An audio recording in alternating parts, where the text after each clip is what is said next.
जब झिरन ने दादी चेन से रिपोर्ट सुनी तो उसने पहले ही स्थिति का विश्लेषण कर लिया था।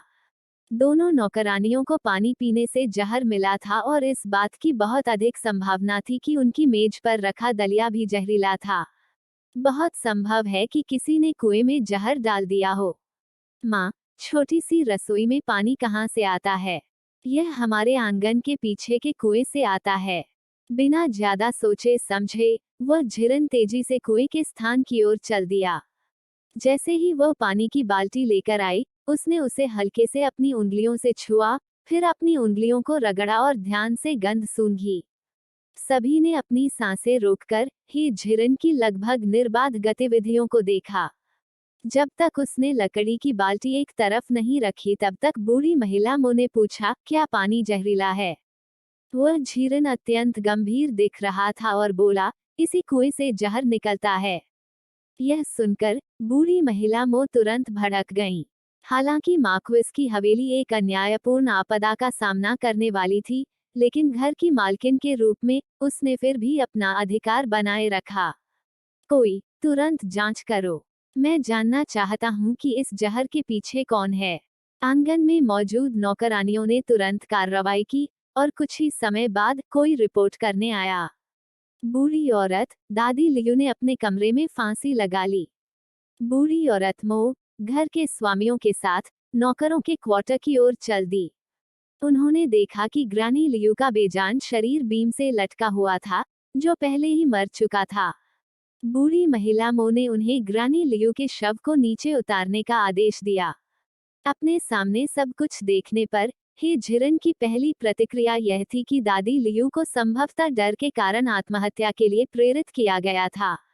यदि ऐसा होता तो इसके पीछे वाला व्यक्ति मार्क्वेस हवेली का दुश्मन होना चाहिए।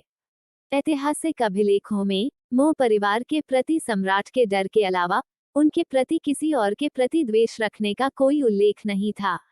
हालांकि चूंकि सम्राट ने पहले ही मो परिवार को निर्वासित करने की योजना बना ली थी, इसलिए किसी को आकर उन्हें जहर देने की कोई आवश्यकता नहीं थी। तो इसके पीछे कौन व्यक्ति हो सकता है? जैसे ही वह सोच रही थी, बूढ़ी महिला मो ने पहले ही घर की मालकिन के रूप में अपना अधिकार प्रदर्शित कर दिया था और किसी को दादी लियू के शरीर और उसके आवास की तलाशी लेने का आदेश दिया था। ग्रानी लियू के शरीर पर कुछ तांबे के सिक्कों के अलावा कुछ भी नहीं था। हालांकि उसके बिस्तर के एक कोने में एक छोटा कागज का पैकेट मिला। नौकरों ने कागज का छोटा पैकेट ओल्ड लेडी मो के पास लाया। बूढ़ी महिला मो ने कागज का छोटा पैकेट लिया और ध्यान से उसे सबके सामने खोला। पैकेट खाली था, लेकिन कागज पर बचे सफेद पाउडर से संकेत मिलता था कि इसमें किसी तरह की दवा थी। यदि यह पहले की बात होती तो ओल्ड लेडी मो ने निश्चित रूप से इसकी जांच के लिए डॉक्टर को बुलाया होता। हालांकि आज रात अलग थी। मो जियोए को कल रात इतनी बुरी तरह पीटा गया कि वे डॉक्टर भी नहीं ला सके। अब किसी को बुलाना व्यर्थ होगा। जैसे ही वह इस बात पर विचार कर रही थी कि स्थिति को कैसे संभालना है, ही झिरन आगे बढ़ी।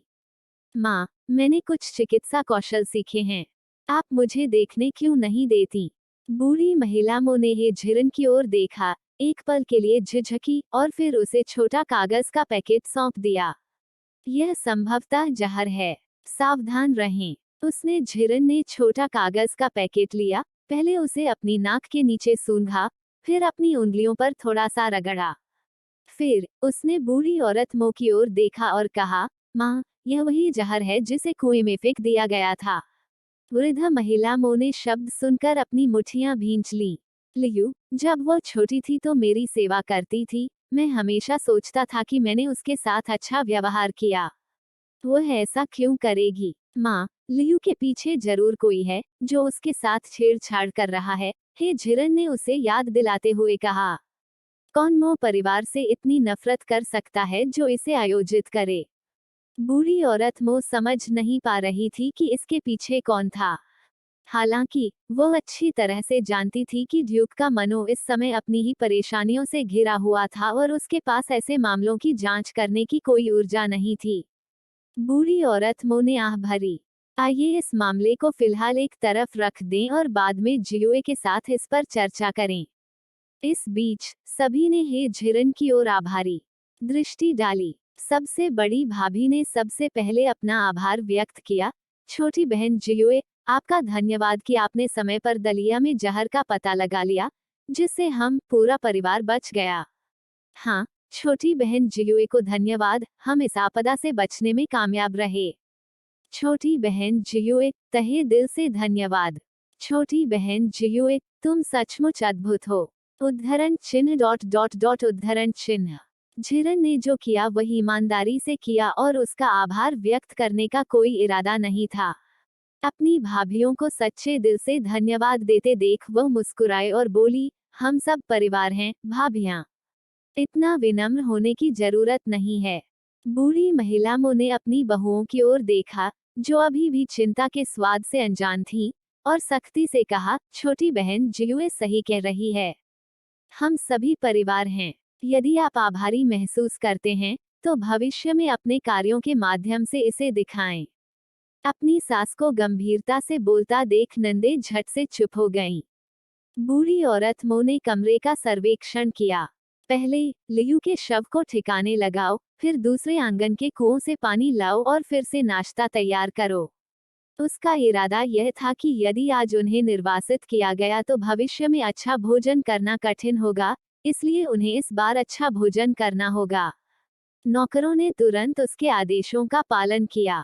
बूढ़ी महिला मो महिलाओं को स्वागत कक्ष में वापस ले गईं। कल रात से आपकी तैयारी कैसी रही? जब नौकर दोबारा नाश्ता तैयार कर रहे थे तो बूढ़ी महिला मो ने पूछताछ की।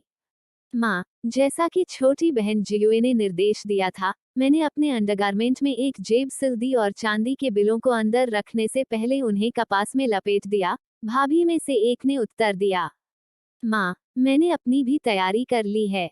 मेरा भी तैयार है। 8 भाभीियों ने बताया कि उन्होंने सभी आवश्यक तैयारियां कर ली हैं। बूढ़ी औरत मो ने सिर हिलाया। यह तो अच्छा है। अगर कुछ भी होता है तो तुम सबको होशियार रहना होगा। मोहन्यू, जो स्वाभाविक रूप से भोली थी, समझ नहीं पा रही थी कि उसकी माँ और भाभी किस बारे में बात कर रही थीं। माँ, भाभियाँ, क्या बना रही हो? मोहन्यू ने पूछा। बूढ़ी महिला मो ने अपनी मासूम बेटी पर नजर डाली, लेकिन सच्चाई प्रकट करने के लिए खुद को तैयार नहीं कर सकी। हन्यू, एक युवा लड़की के रूप में तुम्हें हर चीज के बारे में चिंता करने की जरूरत नहीं है, उसने कहा। मोहन्यू को थोड़ा दुख हुआ, लेकिन वह यह भी बता सकती थी कि उसकी माँ आज अच्छे मूड में नहीं थी। उसे क्रोधित होने से बचाने के लिए वह केवल चुप ही रह सकती थी। जल्द ही नौकर ताजा तैयार नाश्ता लेकर आए।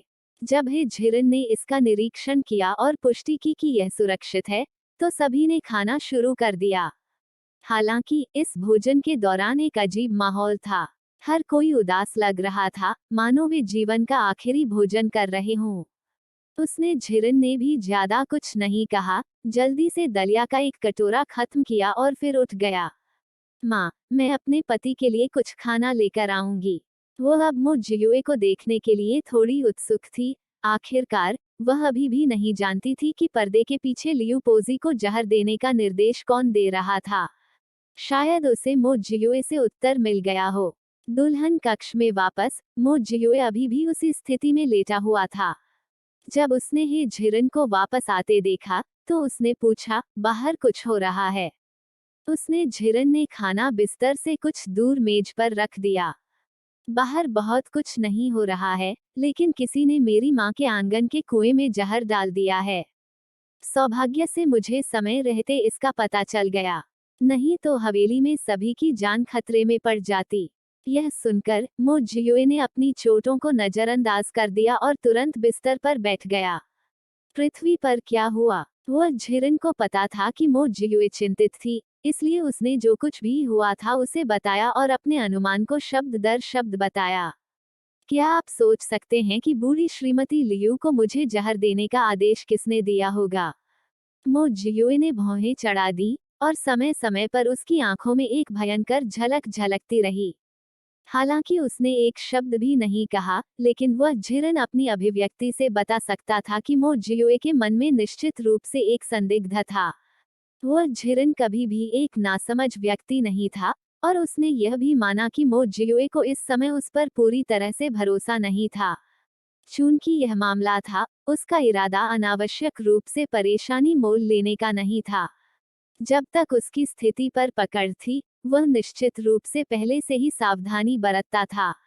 कमरे में बहुत देर तक सन्नाटा था, इससे पहले कि झिरन ने मेज पर रखे नाश्ते की ओर इशारा किया और याद दिलाया, खाना अब ठंडा है।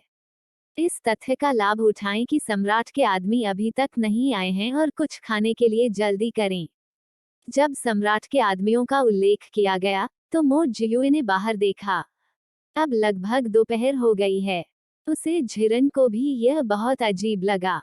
यदि इतिहास गलत नहीं होता, तो सम्राट सुबह सुबह ड्यूक ऑफ प्रोटेक्शन की हवेली पर छापा मारने के लिए लोगों को भेजता। क्या शाही खजाने से चोरी के कारण इसमें देरी हो सकती है?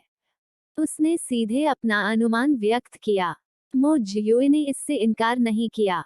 शाही खजाने को लूटने और आग लगाने के साथ, यह कोई मामूली बात नहीं है। महामहिम अब अपनी बुद्धि के अंत पर होंगे और उनके पास मुझसे परेशान होने का समय नहीं है। उनकी आवाज अभी गिरी ही थी कि एक नौकर ने आकर बताया कि कोई व्यक्ति ड्यूक की पत्नी से मिलने का अनुरोध कर रहा है। हे झिरन और मो जियुए ने एक दूसरे की ओर देखा। दोनों सोच रहे थे कि उनकी शादी के दूसरे दिन कौन उनसे मिलने आएगा। इसके अलावा, मूल मालिक शायद ही कभी बाहरी लोगों के साथ बातचीत करता था, इसलिए हे झिरन वास्तव में एक पल के लिए भी नहीं सोच सका कि आगंतुक कौन हो सकता है। मो जियुए ने उसे यह निर्णय लेने में मदद नहीं की कि अतिथि से मिलना है या नहीं।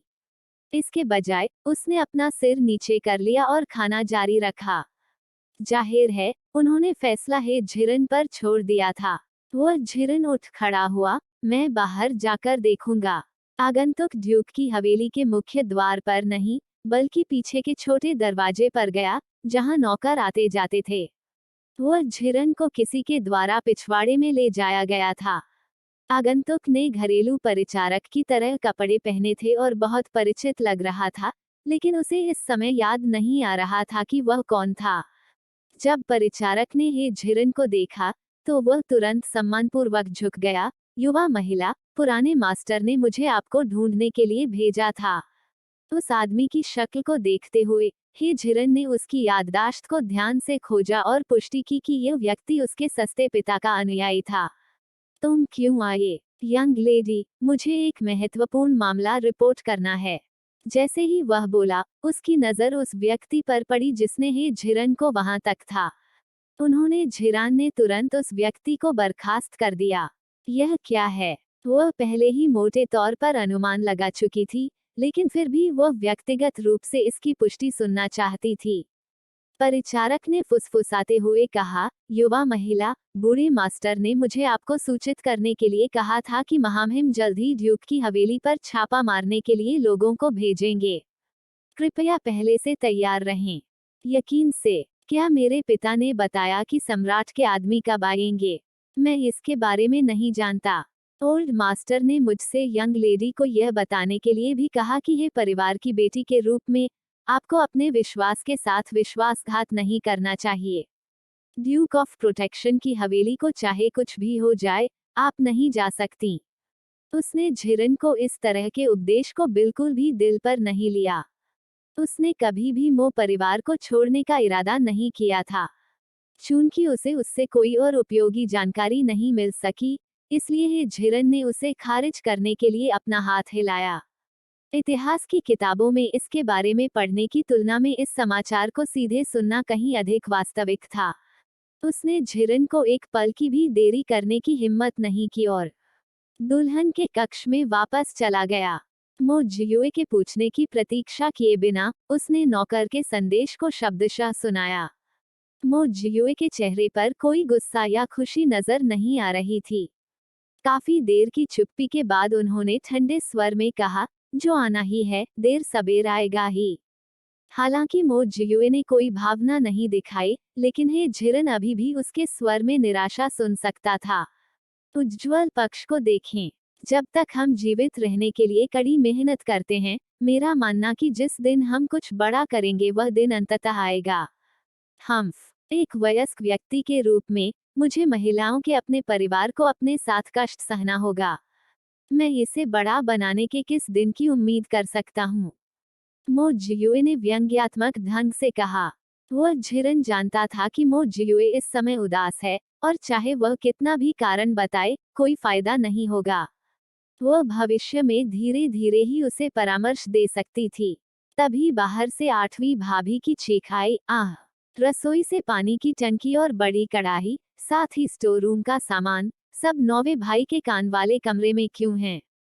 वह झिरन को पकड़ लिया गया। उसकी लापरवाही के कारण किसी को कान कक्ष में असामान्यताओं का पता चला था। वह बेहतर जानती थी कि वहां स्थिति कितनी खराब थी। मूलतः वे सभी बड़ी वस्तुएं जो उसने अपने स्थान में संग्रहित की थीं, अब कान के कमरे में थीं। यहाँ तक कि भंडार कक्ष से कुछ फूलदान और आभूषण भी थे। अब उसे डर था कि अगर वह पीली नदी में कूद भी गई तो भी वह अपना नाम साफ नहीं कर पाएगी। मो जियुए ने केवल अपनी आंखें थोड़ी ऊपर उठाईं और एक पल में हे झिरन की घबराई हुई अभिव्यक्ति को देखा। अगर वे इसके बारे में पूछें, तो सब कुछ मुझ पर डाल दें। झिरन ने भी एक पल के लिए अपना संयम खो दिया और फिर तुरंत शांत हो गई। विशेष रूप से मो जियुए द्वारा उसके लिए हार मानने के बाद वह और भी अधिक साहसी हो गई थी। जब वो कान के कमरे के दरवाजे पर पहुंची, तो उसने सभी भाभियों और बूढ़ी औरत मो को वहां खड़ा देखा। उनके हाव भाव लगभग एक जैसे थे, उनके मुंह खुले हुए थे और आंखें सदमे से भरी हुई थीं। हे झिरन को आते देख तीसरी भाभी ने तुरंत उसका हाथ पकड़ लिया। 9वीं बहन, हमारे स्टोर रूम और रसोई से गायब चीजें यहाँ कैसे आ गईं? झिरन ने उनकी तरह चौंका देने वाला भाव प्रदर्शित किया, अपनी आंखें चौड़ी की और अपना सिर जोर जोर से हिलाया। जब मैं कल रात अपना दहेज ठीक करने आई थी तो वे ऐसे नहीं थे। ये चीजें यहाँ क्यों दिखाई दी? यह चोर बहुत बेशर्म है। स्टोर रूम से चोरी करना एक बात है, लेकिन इतना बड़ा लोहे का बर्तन भी ले जाना। छठी भाभी ने नाराज होकर कहा, यह सही है। उन्होंने संभवतः वह सब कुछ ले लिया जो वे ले सकते थे, फिर उन्हें लगा कि यह पर्याप्त मूल्यवान नहीं है और उन्होंने चुपचाप इसे यहाँ फेंक दिया। मैं सिर्फ यह जानना चाहता हूँ कि क्या यह चोर अमर है? वह बिना आवाज किए यहाँ इतनी सारी चीजें कैसे ले जा सकता है? भाभियों को छोटे चोर को कोसते हुए सुनकर झिरन को समझ नहीं आया कि हंसे या रोए। लेकिन ऐसे समय में उसने अपनी वास्तविक भावनाएं दिखाने की हिम्मत नहीं की। जैसे ही वह कुछ और कहने ही वाली थी, मो जियुए धीरे धीरे और कठिनाई से आगे बढ़े। अब अनुमान मत लगाओ, यह मैंने ही किया था। मैं इन चीजों को अजनबियों के हाथों में नहीं पड़ने देना चाहता था, लेकिन फिर मैंने सोचा कि हम वैसे भी इतना कुछ अपने साथ नहीं ले जा सकते, इसलिए मैंने सब कुछ कान के कमरे में रख दिया। हालांकि उनकी व्याख्या थोड़ी दूरगामी थी, कोई भी इसकी जांच नहीं करना चाहता था। आखिरकार 9वें भाई की क्षमताओं के साथ ये काम करना उसके लिए मुश्किल नहीं होगा। जैसे ही 8ों भाभियां सक्षम होने के लिए मो जियुए की प्रशंसा करने वाली थीं, बूढ़ी महिला मो बोली, यह काफी है। चूंकि आप और 9वीं बहन उसके दहेज को व्यवस्थित करना नहीं भूले, इसलिए इन महत्वहीन चीजों से परेशान न हो। भाभियां हमेशा बुढ़िया की बातें सबसे ज्यादा सुनती थीं। यह देखकर कि वह बोल पड़ी है, उन्होंने तुरंत अपना मुंह बंद कर लिया। मो जियुए ने सभी को कमरे में आमंत्रित किया और उन्हें घर के नौकर द्वारा लाई गई खबर की जानकारी दी। भाभियों के चेहरे की मुस्कान तुरंत गायब हो गई और गंभीर हो गई। वे सभी स्पष्ट रूप से जानते थे कि अब जब उन्हें सटीक समाचार मिल गया है, तो केवल एक ही काम बचा है, इंतजार करना। सम्राट द्वारा घर में तोड़फोड़ करने के लिए लोगों को भेजने की प्रतीक्षा करें। महल में, गोल्डन हॉल में, सम्राट शुनवो क्रोधित हो गए। मुझे आपके लिए बेकार शराब की बोरियां और चावल की बोरियां उठाने से क्या फायदा? वास्तव में राष्ट्रीय खजाना लूट लिया गया और यहाँ तक पूरी तरह से जला दिया गया। आप किस काम के? सभी नागरिक और सैन्य अधिकारियों ने बटेरों की तरह अपना सिर झुका लिया, एक शब्द भी नहीं कहा। वे भी हैरान थे राष्ट्रीय खजाने को खाली करने और यहाँ तक कि उसे जलाने की इतनी महान क्षमता वास्तव में किसके पास होगी। बात सिर्फ इतनी थी कि ये सभी लोग सम्राट शुनवो के स्वभाव को स्पष्ट रूप से जानते थे। इस समय बोलने की हिम्मत किसने की? वे बस उसके पंचिंग बैग बन जाएंगे। अंत में यह सबसे बड़े राजकुमार प्रिंस हेंग थे, जिन्होंने ध्यान से याद दिलाया, पिता सम्राट, कृपया अपने ड्रैगन शरीर की रक्षा करें। साथ ही आज भी एक महत्वपूर्ण मामला संभालना है। राष्ट्रीय खजाने की डकैती की जांच धीरे धीरे की जा सकती है। इस अनुस्मारक के साथ सम्राट शुनवो अंततः अपने क्रोध से शांत हो गए। प्रिंस हेंग का उसे याद दिलाना सही था। उसके पास अभी भी एक महत्वपूर्ण मामला था जिसे उसने आज नहीं निपटाया था। सम्राट शुनवो ने अपने दिल में क्रोध को दबा दिया और मो जियुए पर देशद्रोह और देश के साथ विश्वासघात करने का आरोप लगाते हुए किन्नर परिचारक को सीधे डिक्री पढ़ने को कहा। कई अधिकारियों को इस मामले की जानकारी पहले से ही थी और वे ज्यादा हैरान नहीं दिखे। आखिरकार किसी देश का सम्राट नहीं चाहता था कि कोई भी बेहतर जीवन जी सके। जिसे भी वह पसंद नहीं करता उसे अपनी गर्दन धोनी पड़ती और वहीं इंतजार करना पड़ता। हालांकि जो लोग पहले से जानते थे वे अभी भी सम्राट के भरोसेमंद अधिकारियों की एक छोटी संख्या थे। ही युवानमिंग ने संयोग से अन्य लोगों को भी इस खबर के बारे में कानाफूसी करते हुए सुना था। तभी उसे गुप्त रूप से ड्यूक ऑफ प्रोटेक्टर की संपत्ति पर संदेश भेजने वाला कोई मिल गया। वह स्पष्ट रूप से जानता था कि अग्रिम सूचना भेजने से भी कुछ नहीं बदलेगा। उन्हें केवल यही उम्मीद थी कि मो परिवार जल्दी से कुछ तैयारी कर सकता है, ताकि वे निर्वासन की राह पर दरिद्र और असहाय न हों। यह कहा जा सकता है कि सम्राट शुनवो वास्तव में ड्यूक ऑफ प्रोटेक्टर के खिलाफ गए थे। अधिकारियों को बहुत अधिक संदिग्ध होने से रोकने के लिए उन्होंने विशेष रूप से कुछ महत्वहीन अधिकारियों को पकड़ लिया था और उन पर ड्यूक ऑफ प्रोटेक्टर के साथ गलत काम करने का आरोप लगाया था। यहाँ तक कि उसने उनके अपराधों को मो जियुए से भी जोड़ दिया था। ऐसा करने से सम्राट शुनवो को 3 प्रकार से लाभ हुआ। सबसे पहले, इसने ड्यूक ऑफ प्रोटेक्टर के अपराधों को बढ़ा दिया। दूसरा, इसने उन सभी अधिकारियों को चुप करा दिया जो मो जियुए के लिए पैरवी करना चाहते थे। तीसरा, यह निर्वासन की राह पर मो जियुए के लिए मुश्किलें बढ़ा सकता है। निश्चित रूप से उनकी योजना त्रुटिहीन थी। डिक्री की घोषणा के साथ ही पूरी अदालत में सन्नाटा छा गया।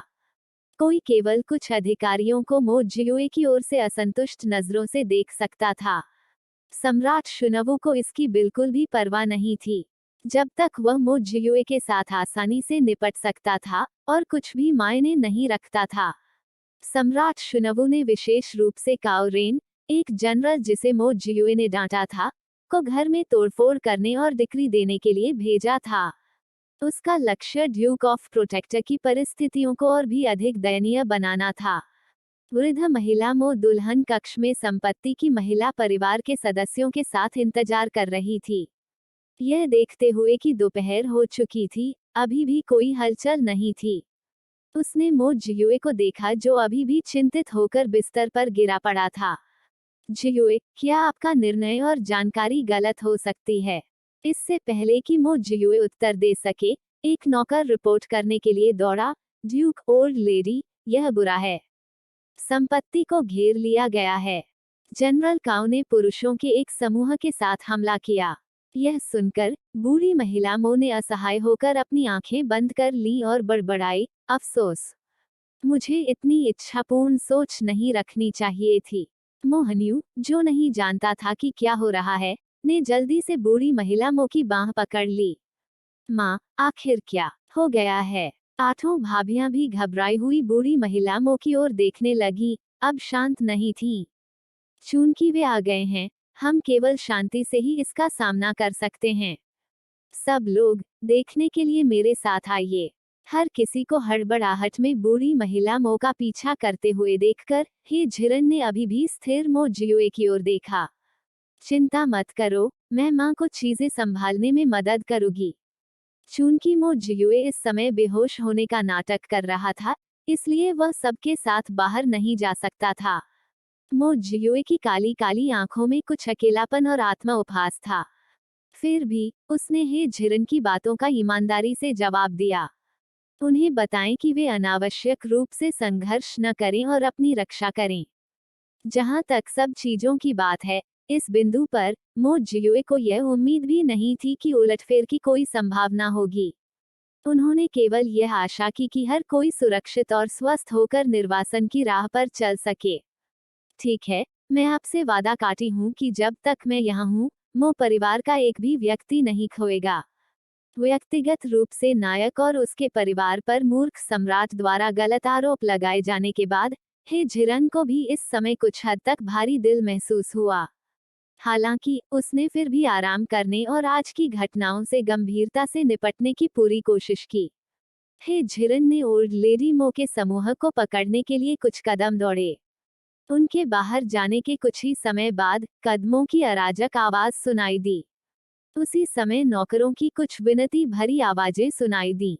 आधिकारिक वर्दी पहने लगभग 30 लोग काओरेन के सामने सबसे आगे चल रहे थे जब वे उनकी ओर बढ़ रहे थे। इससे पहले कि वे लोग उनके पास पहुंचते, किसी ने उन पर चिल्लाकर कहा, हिलना मत, हम यहाँ डिक्री द्वारा तोड़फोड़ करने आए हैं। ओल्ड लेडी मो सबसे पहले रुकने वाली थी। उसने आते हुए पुरुषों को देखते हुए शांत होने का नाटक किया। मो हन्यू इतनी डर गई थी कि उसने अपनी माँ का हाथ कसकर पकड़ लिया, यहाँ तक जोर से सांस लेने की भी उसकी हिम्मत नहीं हुई। हालांकि आठों भाभियों ने कल रात साहसपूर्वक घोषणा की थी कि वे मो परिवार के भूतों के रूप में जिएंगी और मो परिवार के भूतों के रूप में मरेंगी, लेकिन जब इस दृश्य का सामना हुआ तब भी वे डर से कांप उठीं। केवल हे झिरन समूह में सबसे पीछे खड़ा था, बिना हिले या आवाज किए अधिकारियों को ध्यान से देख रहा था। उसी समय उसने चुपचाप अपने अंतरिक्ष कंगन से एक तेज खंजर निकाला और उसे अपनी हथेली में कसकर पकड़ लिया। वो किसी भी क्षण मो परिवार की सुरक्षा के लिए तैयार थी। काओ रेन अहंकारपूर्वक डिक्री को पकड़ने के लिए पहुंचे। मो परिवार, डिक्री प्राप्त करने के लिए तैयार हो जाओ। जैसे ही वह बोला, काओ रेन की आंखें लगातार आसपास का निरीक्षण करती रहीं। सम्राट का आदेश आ गया, लेकिन ड्यूक ऑफ प्रोटेक्टर व्यक्तिगत रूप से इसे प्राप्त करने नहीं आया। यह बहुत अपमानजनक है। जैसे ही उन्होंने बोलना समाप्त किया, उन्होंने अपने पीछे बैठे अधिकारियों की ओर देखा। आप जाकर ड्यूक ऑफ प्रोटेक्टर को डिक्री प्राप्त करने के लिए आमंत्रित करें। उस आडंबरपूर्ण अधिकारी को आंतरिक निवास की ओर भागने को देखकर बूढ़ी महिला मो ने तुरंत उसे रोक दिया। कल रात ड्यूक को सम्राट ने बुलाया और 50 भारी प्रहार किए। वह अभी भी बेहोश है और मुझे डर है कि वो डिक्री प्राप्त करने नहीं आ सकता। काओ रेन को पता था कि मो जियुए इसी कारण से उपस्थित नहीं हुए थे। वह केवल यहाँ मो परिवार के लिए जानबूझकर चीजें कठिन बनाना चाहता था। क्या आपने कहा कि ड्यूक को कल रात सम्राट ने पीटा था? उसने अपनी अभिव्यक्ति को बड़ा चढ़ाकर पेश किया, दिखावा किया कि उसे इस मामले के बारे में पता नहीं था, जबकि वह अंदर ही अंदर खुश हो रहा था। बूढ़ी महिला मो ने ठंडे स्वर में कहा, जनरल काओ, आप भी अदालत के एक महत्वपूर्ण मंत्री हैं। बस डिक्री सुनाओ। जो नीचे गिरा है उसे लात मारने की कोई जरूरत नहीं है। सबसे बड़ी भाभी ने भी साहसपूर्वक कहा, राजधानी में हर कोई जानता है कि नौवे भाई के अलावा मेरे मो परिवार में सभी महिलाएं हैं। महिलाओं के एक समूह के सामने अपनी शक्ति का प्रदर्शन करना निश्चित रूप से एक बार फैलने के बाद अच्छा नहीं लगेगा। यह सही है। भले ही हम दूसरों से नीचे हों, हमारे सभी मायके वालों के पास अदालत में अधिकारी हैं। मुझे डर है कि वे इस मामले के बारे में सुन सकते हैं, तीसरी भाभी ने कहा। काओ रेन भी जानते थे कि यह उचित था। महिलाओं के एक समूह को धमकाना, इसके अलावा कुछ पृष्ठभूमि वाली महिलाओं को धमकाना आसानी से फैल सकता है। चूंकि ऐसा है, काओ आपके लिए चीजें मुश्किल नहीं बनाएगा। मो परिवार, डिक्री प्राप्त करे। हालांकि सम्राट शुनवू से नफरत थी, फिर भी उचित शिष्टाचार को नहीं छोड़ा जा सका। बूढ़ी औरत मो पहले घुटनों के बल बैठी।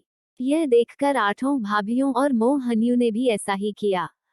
वह झिरन घुटने टेकना नहीं चाहता था, लेकिन बहुत अलग व्यवहार भी नहीं कर सकता था।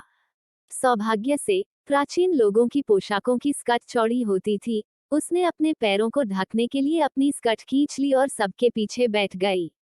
स्वर्ग के आदेश से सम्राट आदेश देता है, जांच करने पर ड्यूक मो जियुए ने विदेशी डाकुओं के साथ मिलीभगत की, सैन्य प्रावधानों का गबन किया और अदालत के अधिकारियों के साथ राजद्रोह की साजिश रची। महामहिम परोपकारी हैं और उन्होंने मो परिवार के पैतृक गुणों और योगदान को ध्यान में रखते हुए उन्हें मृत्युदंड से बचा लिया। अब मो परिवार की सभी संपत्ति जब्त कर ली जाएगी, नौकरों को बेच दिया जाएगा और मो परिवार को उत्तर पश्चिम में निर्वासित कर दिया जाएगा। सौभाग्य से मो परिवार मानसिक रूप से तैयार था, इसलिए उन्हें इस तरह के अन्यायपूर्ण फरमान से झटका नहीं लगा। उन्होंने शिकायतें भी नहीं की, क्योंकि वे स्पष्ट रूप से जानते थे सम्राट वास्तव में मो परिवार को दंडित करना चाहता था, इसलिए विनती करना भी व्यर्थ होगा। लोगों द्वारा उनकी संपत्ति जब्त करने के लिए भेजे जाने से यह स्पष्ट था कि सम्राट का मो परिवार के लिए आसान समय बिताने का इरादा नहीं था, अन्यथा वह उस बदमाश काओ रेन को नहीं भेजता। बूढ़ी औरत मो को आदेश मिला और वह महिलाओं के साथ खड़ी हो गई थी। काओ रेन पहले से ही अधीर थे और उन्होंने खोज शुरू करने का आदेश दिया, यहाँ तक यह भी दावा किया कि चूहे के बिलों को भी नहीं बख्शा जाना चाहिए।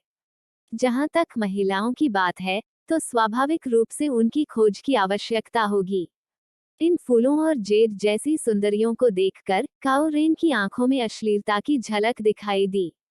हे, यह देखते हुए कि मैंने मो जियुए के साथ अदालत में काम किया है, मैं व्यक्तिगत रूप से आप महिलाओं के शरीर की तलाशी लूंगा। काओ रेन की बातें सुनकर हर कोई सहज रूप से कुछ कदम पीछे हट गया। हालांकि वे विधवाएं थीं, फिर भी वे पवित्र थीं। वे किसी वयस्क व्यक्ति को उन्हें टटोलने की अनुमति कैसे दे सकते हैं? बूढ़ी औरत मो भी गुस्से में थी और उसने गंभीरता से कहा, लॉर्ड काओ, आप जो कर रहे हैं वह तर्क के विरुद्ध है। हालांकि मेरे मो परिवार को दोषी ठहराया गया है, लेकिन इन महिलाओं को यूं ही अपमानित नहीं किया जा सकता। यह कहते कहते वह मरने को तैयार हो गई। एक महिला की पवित्रता सबसे ऊपर है, वह किसी को भी अपमानित करने की बजाय मर जाना पसंद करेगी। काओ रेन ने ओल्ड लेडी मो की बातों को बिल्कुल भी दिल पर नहीं लिया। उनके विचार में मो परिवार अब शरद ऋतु के बाद टिड्डियों की तरह था, भले ही वे अब नहीं मरते, वे निर्वासन के दौरान रास्ते में ही मर जाते। बुढ़िया, केवल एक जबत पे पीने के लिए टोस्ट को अस्वीकार न करें, यह मेरे लिए सम्मान की बात है कि मैं व्यक्तिगत रूप से आप सभी की खोज कर रहा हूँ। यदि आप अनिच्छुक हैं, तो मुझे सभी अधिकारियों को एक साथ आपकी तलाशी लेने देने में कोई आपत्ति नहीं है। बूढ़ी औरत मो का स्वभाव उग्र था, वह ऐसे अश्लील शब्दों को कैसे बर्दाश्त कर सकती थी? काओ रेन, आज मैं तुमसे अंत तक लड़ूंगा। जैसे ही ओल्ड लेडी मो ने बात की, उसने अपने बालों से हेयरपिन निकाला और काओ रेन पर झपटी। आखिरकार काओ रेन एक सैन्य अधिकारी था, वह एक महिला से कैसे डर सकता था? उससे छुटकारा पाने का मौका पाकर वह सम्राट की प्रशंसा भी अर्जित कर सकता है। यह देखकर कि काओ रेन ने पहले ही रक्षात्मक रुख अपना लिया था, हे झिरन ने तेजी से बूढ़ी महिला मो को सुरक्षित स्थान पर खींच लिया। उसकी हरकत के कारण काओ रेन की किक खाली हवा में चली गई। काओ रेन ने उस व्यक्ति की ओर देखा जिसने उसकी योजना को बर्बाद कर दिया। इस महिला के बाल एक विवाहित महिला की शैली में थे, वह लगभग 16 या 17 साल की लग रही थी। नाजुक भौहें और आंखें, उसने एक एक्वा ब्लू रंग की मामूली पोशाक पहनी हुई थी जो उसकी गोरी त्वचा से मेल खा रही थी। वह सचमुच एक सुंदरी थी, उसे नहीं पता था कि ड्यूक के निवास में ऐसी कोई सुंदरता है। काओ रेन ने कुछ सेकंड के लिए हे झिरन को आकार दिया और तुरंत मुस्कुराता हुआ चेहरा रख दिया। हे, मुझे नहीं पता कि तुम कौन सी विधवा हो, मेरी औरत। यदि संभव हो तो काओ रेन ने इस खूबसूरत महिला को अपने घर में लाने के लिए कुछ तरकीबें अपनाने की योजना बनाई। इस तरह का रवैया देखकर ही झिरन को मतली की लहर महसूस हुई। फिर भी उसने उस पर बर्फीली नजर बनाए रखी। काओ रेन, आप अदालत के नियमों की अवहेलना करने और दोषी अधिकारियों के परिवारों को परेशान करने का साहस करते हैं। ओह, छोटी औरत काफी उग्र है, अब मैं तुम्हें परेशान कर रहा हूँ, तुम इसके बारे में क्या कर सकते हो? उन्होंने झिरन की अभिव्यक्ति नहीं बदली। अदालत का नियम है कि ड्यूटी पर तैनात राज्य अधिकारी बिना निंदा वाले परिवारों को नुकसान नहीं पहुंचा सकते हैं और दोषी अधिकारियों के परिवारों को बिल्कुल भी परेशान नहीं कर सकते हैं। अब तुम खुलेआम मुझे परेशान कर रहे हो, क्या तुम्हें बादशाह की सजा का डर नहीं है? निस्संदेह काओ रेन इस अदालती नियम के बारे में बहुत स्पष्ट थे। उनका हमेशा यह मानना था कि मो परिवार की महिलाएं इसे नहीं समझ पाएंगी, और वह बिना किसी परिणाम के जो चाहे कर सकते हैं। उन्हें यह उम्मीद नहीं थी कि एक युवा और खूबसूरत महिला इतने सारे लोगों की उपस्थिति में उनके सामने अदालत के नियमों को दोहराएगी। इससे वह कुछ घबरा गया। हालांकि काओ रेन ने फिर भी हार नहीं मानी, यह सोचकर कि उसके सामने वाली महिला सिर्फ एक युवा महिला थी, डराने धमकाने से वह डर जाएगी। मेरे सामने चांदी की जीभ बेकार है। मैं अब यह कहूंगा, जब तक आप मेरी बात मानते हैं, हम खोज पर बातचीत कर सकते हैं, अन्यथा आपको पोषित न करने के लिए मुझे दोष न दें।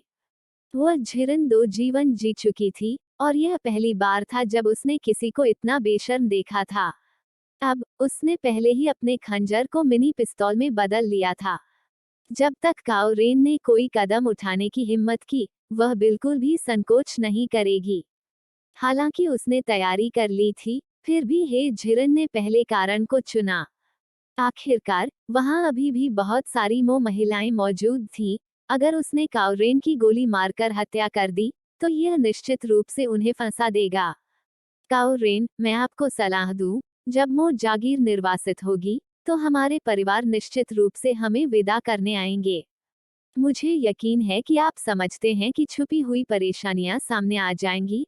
अगर मेरी किसी भाभी ने उन्हें देखने के बाद अपने परिवार से इस बात का जिक्र किया, तो क्या आप जानते हैं कि इसके क्या परिणाम होंगे? इसके अलावा, हालांकि मो परिवार की संपत्ति जब्त कर ली गई और निर्वासित कर दिया गया, हमारे मात्र परिवार अप्रभावित रहे। मेरे पिता सबसे खराब मंत्री हैं। अगर मुझे विदा करते समय उन्होंने मुझे नहीं देखा, फिर सुना कि मैं आपके हाथों मर गया, तो आप क्या सोचते हैं कि मेरे पिता क्या करेंगे? उसके शब्द प्रभावशाली थे, जिससे भाभियों का आत्मविश्वास बढ़ता जा रहा था। काओ रेन, अगर मेरा सबसे बड़ा भाई मुझे विदा करते समय नहीं देखता है, तो वह निश्चित रूप से मुझसे बदला लेगा। मेरे पापा भी। अगर आप जिद पर अड़े रहे तो मैं अपना सिर फोड़कर यहीं मर जाऊंगी। मो महिलाओं के क्रोधपूर्ण तरीके को देखकर काओ रेन को अचानक नुकसान महसूस हुआ। उसने कभी नहीं सोचा था कि ये महिलाएं उससे बिल्कुल भी नहीं डरती थीं। खासकर सबसे खूबसूरत महिला, जिसने कहा कि उसके पिता वर्तमान मंत्री थे। हालांकि उसने स्पष्ट रूप से यह नहीं बताया कि कौन सा मंत्री है, वह अपने दिल में स्पष्ट रूप से जानता था। मो परिवार की पत्नियों में से केवल एक मंत्री की बेटी थी। वह कल मो जियुए की नई पत्नी थी, मंत्री हे युवानमिंग की बेटी। वह युवानमिंग दूसरी रैंक के मंत्री थे। वह चौथी रैंक के अधिकारी के रूप में उनके खिलाफ कैसे चुनाव लड़ सकते थे? इसके अलावा उन मो विधवाओं, उनके मात्र परिवारों ने भी पद संभाला, कुछ तो उनसे भी ऊंचे पद पर थे। इस पर विचार करने के बाद काओ रेन ने इस बार नुकसान उठाने का फैसला किया। हालांकि वो गति खोना नहीं चाहता था। मैं आप सभी को सिर्फ एक बार जाने दूंगा, ये देखते हुए कि आप कई वर्षों से विधवा हैं, काफी दयनीय है। इतना कहने के बाद काओ रेन ने अपने पीछे के अधिकारियों से कुछ शब्द फुसफुसाए। अधिकारी तुरंत भाग खड़े हुए। जल्द ही वे अधिकारी कई भयंकर दिखने वाली बूढ़ी महिलाओं के साथ वापस आए। प्रत्येक वृद्ध महिला के हाथ में एक बड़ा पार्सल था। काओ रेन ने आदेश दिया, उनके शरीरों की सावधानी पूर्वक तलाशी लें। यदि कोई उदार होने का साहस करता है, तो मेरे सिर ले आओ। हाँ, वृद्ध महिलाओं ने एक स्वर में उत्तर दिया और महिलाओं की ओर चल दी। मो हन्यू डर के मारे बूढ़ी औरत मो के पीछे सिकुड़ गया। माँ, हन्यू डरी हुई है। बूढ़ी महिला मो ने सख्ती से कहा, सीधे खड़े हो जाओ, मो परिवार के पूर्वजों के लिए चेहरा मत खोना। यह सुनकर मो हन्यू कांपते साहस के साथ सीधी खड़ी हो गई। उसके चेहरे से अभी भी आंसू बह रहे थे। बूढ़ी औरतों ने जरा भी दया नहीं दिखाई।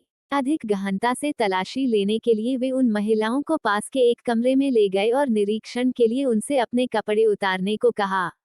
इस तरह ही झिरन की विधि के अनुसार अंडरगारमेंट्स में सिल दी गई जेबें भी छिपाई नहीं जा सकी। बिना किसी अपवाद के अंडरगारमेंट्स की जेबों में छिपे हुए सभी नोट पाए गए, साथ ही उनके सिर पर गहने भी जब्त कर लिए गए। इस दृश्य को देखकर ही झिरन को बेहद राहत मिली कि उसका क्लिनिक उसके पास आ गया था, जिससे उसे बिना किसी दबाव के उन संपत्तियों को ले जाने की अनुमति मिल गई। अंत में उन बूढ़ी महिलाओं ने मो परिवार की महिलाओं के रेशमी कपड़े भी नहीं बख्शे और उन सभी को उनके द्वारा लाए गए मोटे सनी के कपड़ों में बदल दिया। इन कपड़ों को देखने से न केवल ये भूरे और मैले कुचैले थे, बल्कि इन पर ढेर सारे दाग भी लगे हुए थे। भाभियां बहुत परेशान थीं। 8वीं भाभी ने न चाहते हुए भी शिकायत की, हमारे कपड़ों की कीमत ज्यादा नहीं है, आप उन्हें नहीं ले जा सकते। बुढ़िया ने अपने बड़े बड़े पीले दांत निकाले और उपहास करते हुए कहा, अपनी वर्तमान स्थिति को देखो। तुम्हारे शरीर को ढंकने के लिए कपड़े होना पहले से ही काफी अच्छा है, तुम्हें और क्या चाहिए। 8वीं भाभी और भी कहना चाहती थी, लेकिन बूढ़ी महिला मो ने उसे रोक दिया। झाओशी, अधिक कहने की आवश्यकता नहीं है। इतना कहने के बाद बूढ़ी महिला मो ने लापरवाही से एक पैच वाली पोशाक ली और उसे अपने ऊपर पहन लिया। उसने झिरन को भी परवाह नहीं की और जल्दी से ओल्ड लेडी मो के कार्यों का अनुसरण किया, बेतरतीब ढंग से एक डाल दिया। यह देखकर अन्य भाभियां और मोहन्यू केवल अपने दिलों में गुस्से को सहन कर सकी। प्रत्येक ने पहनने के लिए एक पोशाक उठाए।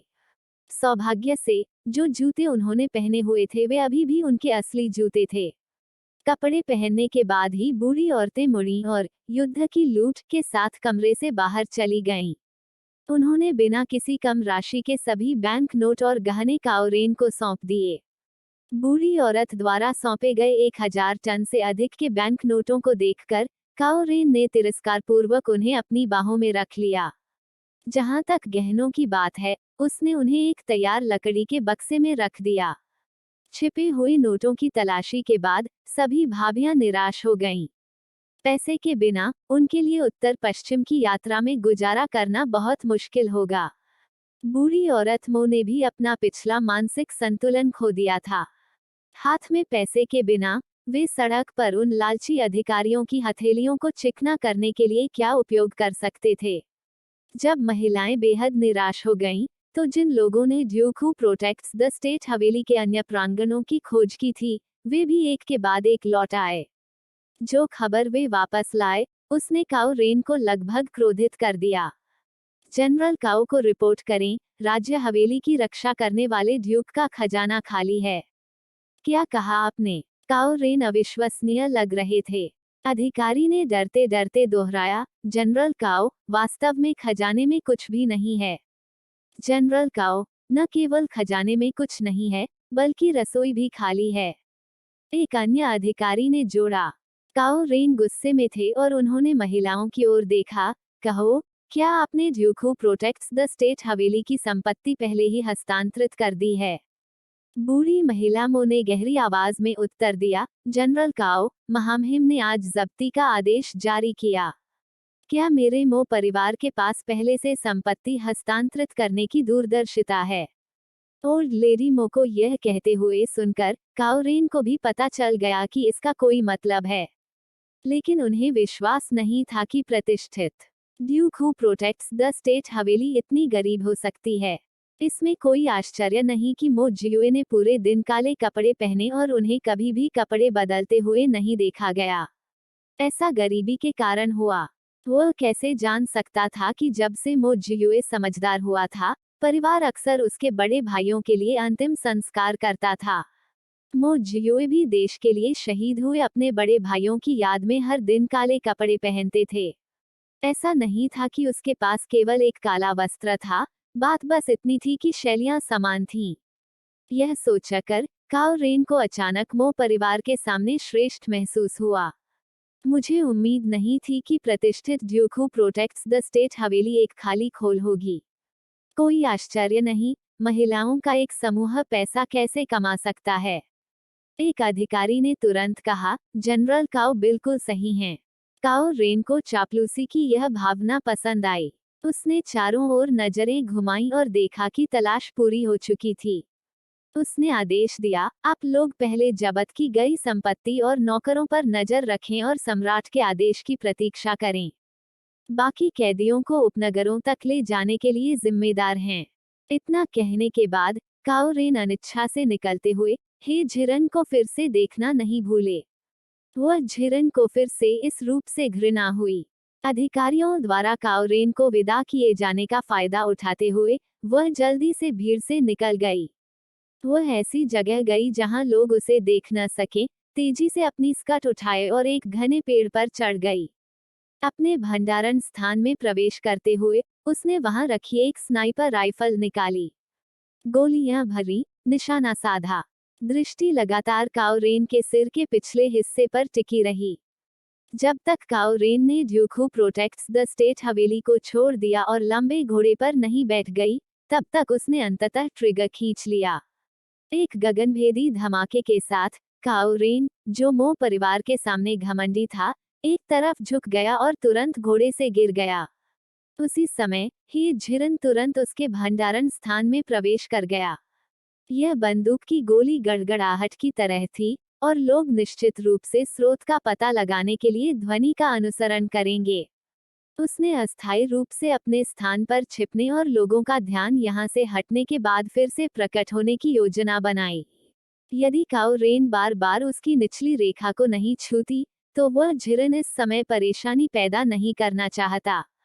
ऐसा व्यक्ति जितना अधिक जीवित रहता है, वह हर मिनट हवा की बर्बादी करता है। लेकिन वह कैसे जान सकती थी कि ये झिरन की सारी हरकतें मो जियोए ने अंधेरे में छुपकर देखी थीं। वास्तव में यह महिला कौन थी और उसके पास इतना शक्तिशाली हथियार क्यों था? इतना ही नहीं, वो मौके पर ही गायब भी हो सकती है। क्या वह देवी हो सकती है? मो जियोए ने अपना सिर जोर से हिलाया, यह महसूस करते हुए कि पिछले 2 दिनों में ही झिरन की हरकतें उसकी समझ से कहीं अधिक थी।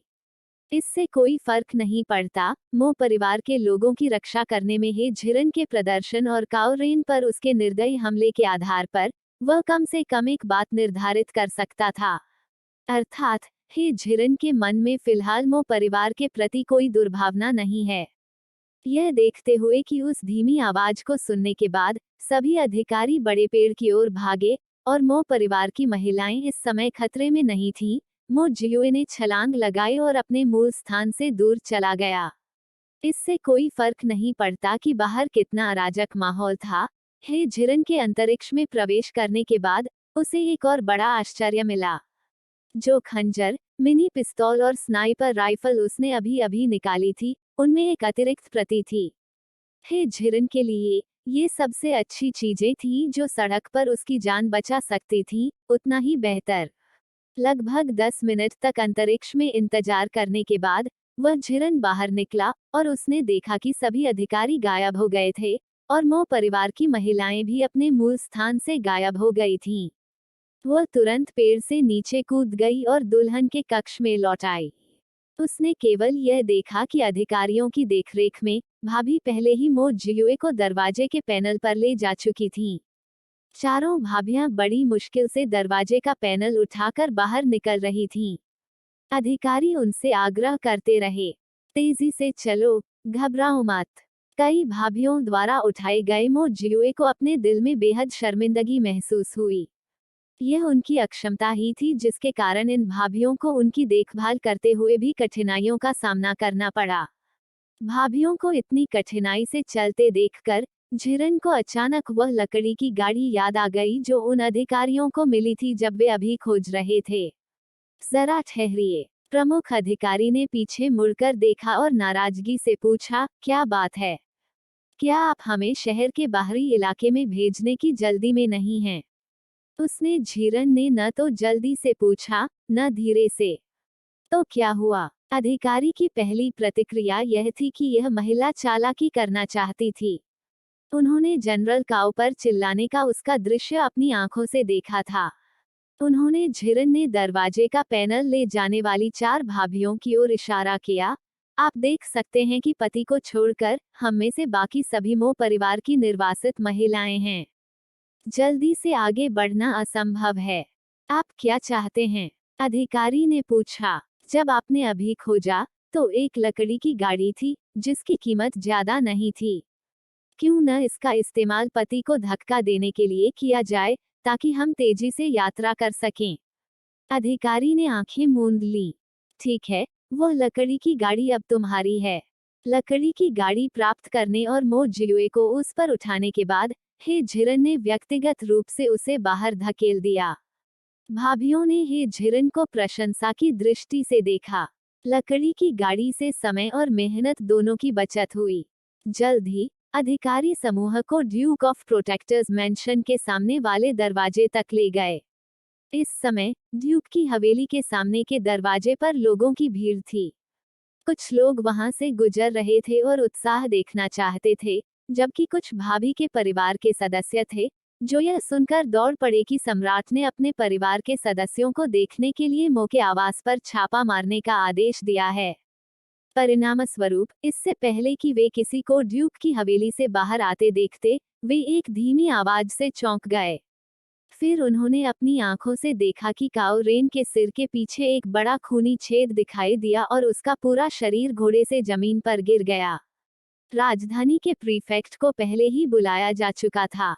राजधानी के प्रीफेक्ट ने बिना कुछ और कहे कोरोना को चोट की जांच करने का आदेश दिया। यह स्पष्ट था कि जिस घाव के कारण काओ रेन की मृत्यु हुई, वो उसके सिर के पीछे का खूनी छेद था। हालांकि कोरोना यह निर्धारित करने में असमर्थ था कि यह किस प्रकार के छिपे हुए हथियार के कारण हुआ था। आखिरकार काओ रेन अपने कर्तव्यों का पालन करने वाला एक शाही अधिकारी था। ड्यूटी के दौरान उनकी मौत कोई मामूली बात नहीं थी।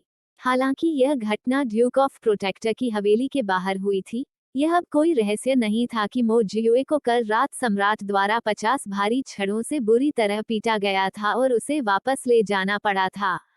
उसके लिए काओ रेन के विरुद्ध कोई कदम उठाना असंभव था। इसके अलावा मो परिवार के एकमात्र सदस्य जो अब स्वतंत्र रूप से घूम सकते थे, वे शक्तिहीन महिलाओं का एक समूह थे, जिन पर काओ रेन पर हमला करने का संदेह होने की संभावना भी कम थी।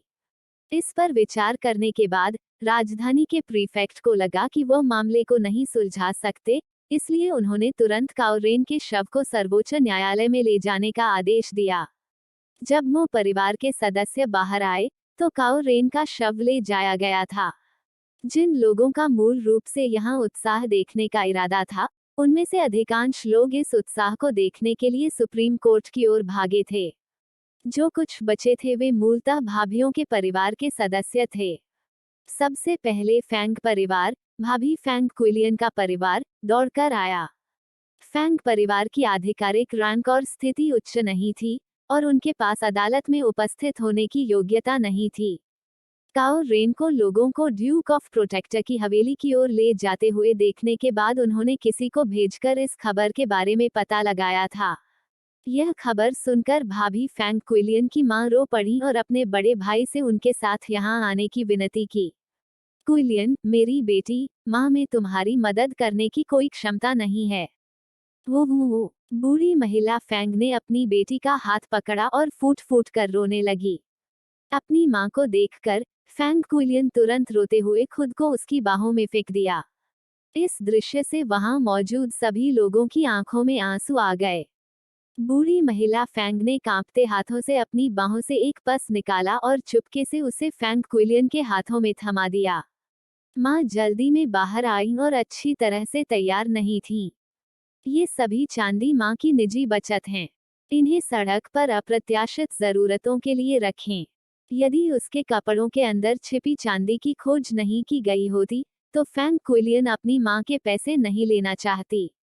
उसके दिल में मो परिवार के सदस्यों ने कुछ भी नहीं निकाला, और अगर उसने इस चांदी को स्वीकार नहीं किया, तो उत्तर पश्चिम की यात्रा से बचना मुश्किल होगा।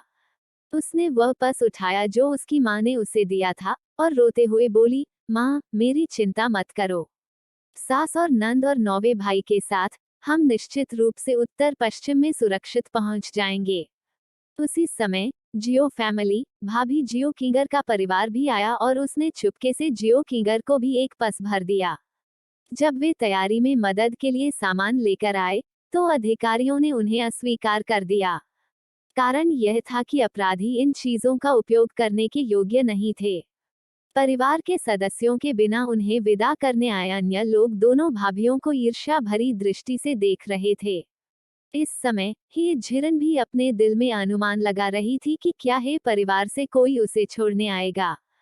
परिणाम यह हुआ कि हे परिवार से कोई नहीं आया।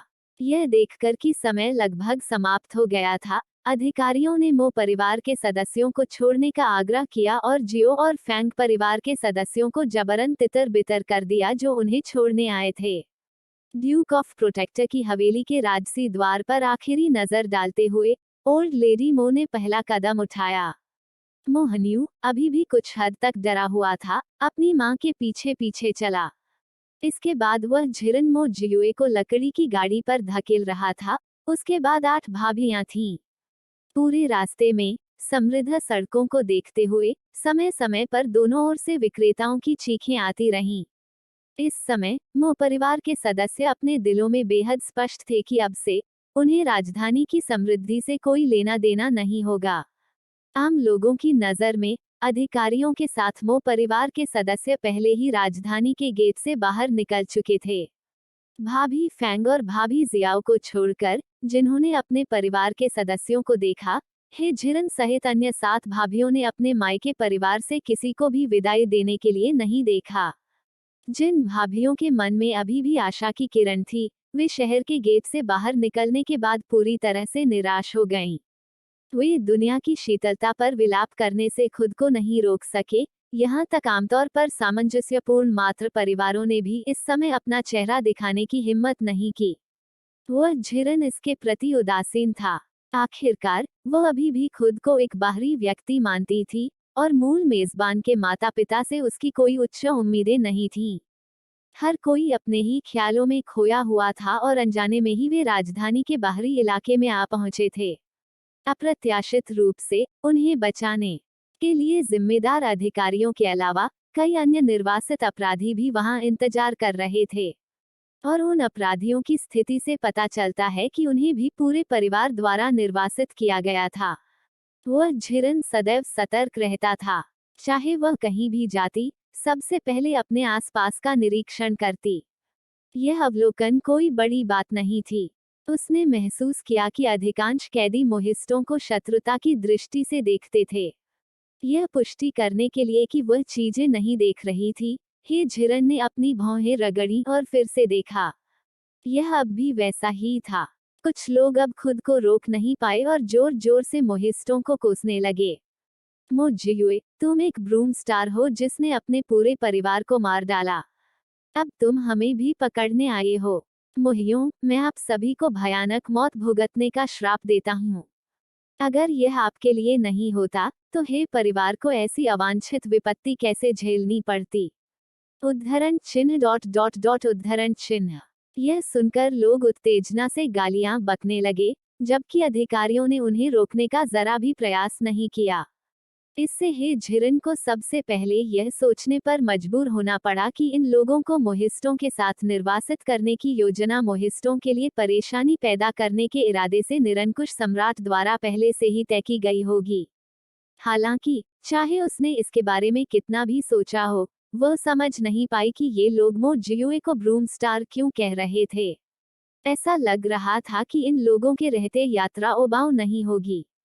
मो जियुए ने अपशब्दों को सुना, उत्तेजना में उन लोगों पर हमला करने से बचने के लिए अपनी भावनाओं को नियंत्रित करने की भरपूर कोशिश की। हालांकि वह अभी भी देखना चाहता था कि वास्तव में उसे कौन शाप दे रहा है। इसलिए उसने आवाजों की दिशा में देखने के लिए अपनी छुरियों के किनारे को तिरछा किया। उसने इनमें से कुछ लोगों को पहचान लिया, जो अदालत के अधिकारी थे। ज्यादा सोचने की जरूरत नहीं, कोसने वाले उन्हीं अधिकारियों के परिवार वाले होंगे। हैरान करने वाली बात यह थी कि वे उसे श्राप क्यों देंगे। मो जियुए के दिमाग में यह बात घूम रही थी कि क्या उसका इन लोगों के साथ कोई विवाद है। जल्द ही वह उत्तर के बारे में निश्चित हो गया। उनमें से एक उपनाम के साथ वह राजस्व मंत्रालय के उपमंत्री हुआ करते थे। जब मो जियुए सीमा पर युद्ध लड़ रहे थे तब वह राशन वितरण के प्रभारी थे। परिणामस्वरूप हे जियोवान ने अपने निजी लाभ के लिए राशन का गबन किया। मो जियुए ने मामले की गहन जांच के लिए सम्राट शुनवू को एक स्मारक सौंपा। वहां ली लियांग भी थे, जो हनलिन अकादमी में एक संकलनकर्ता थे।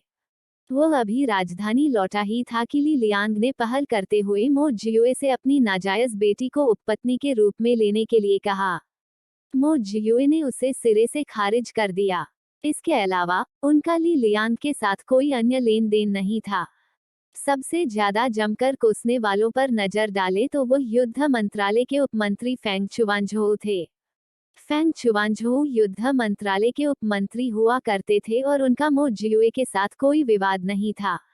उसे और हे झिरन को एक ही भ्रम था कि ये लोग उसे ब्रूमस्टार क्यों कह रहे थे।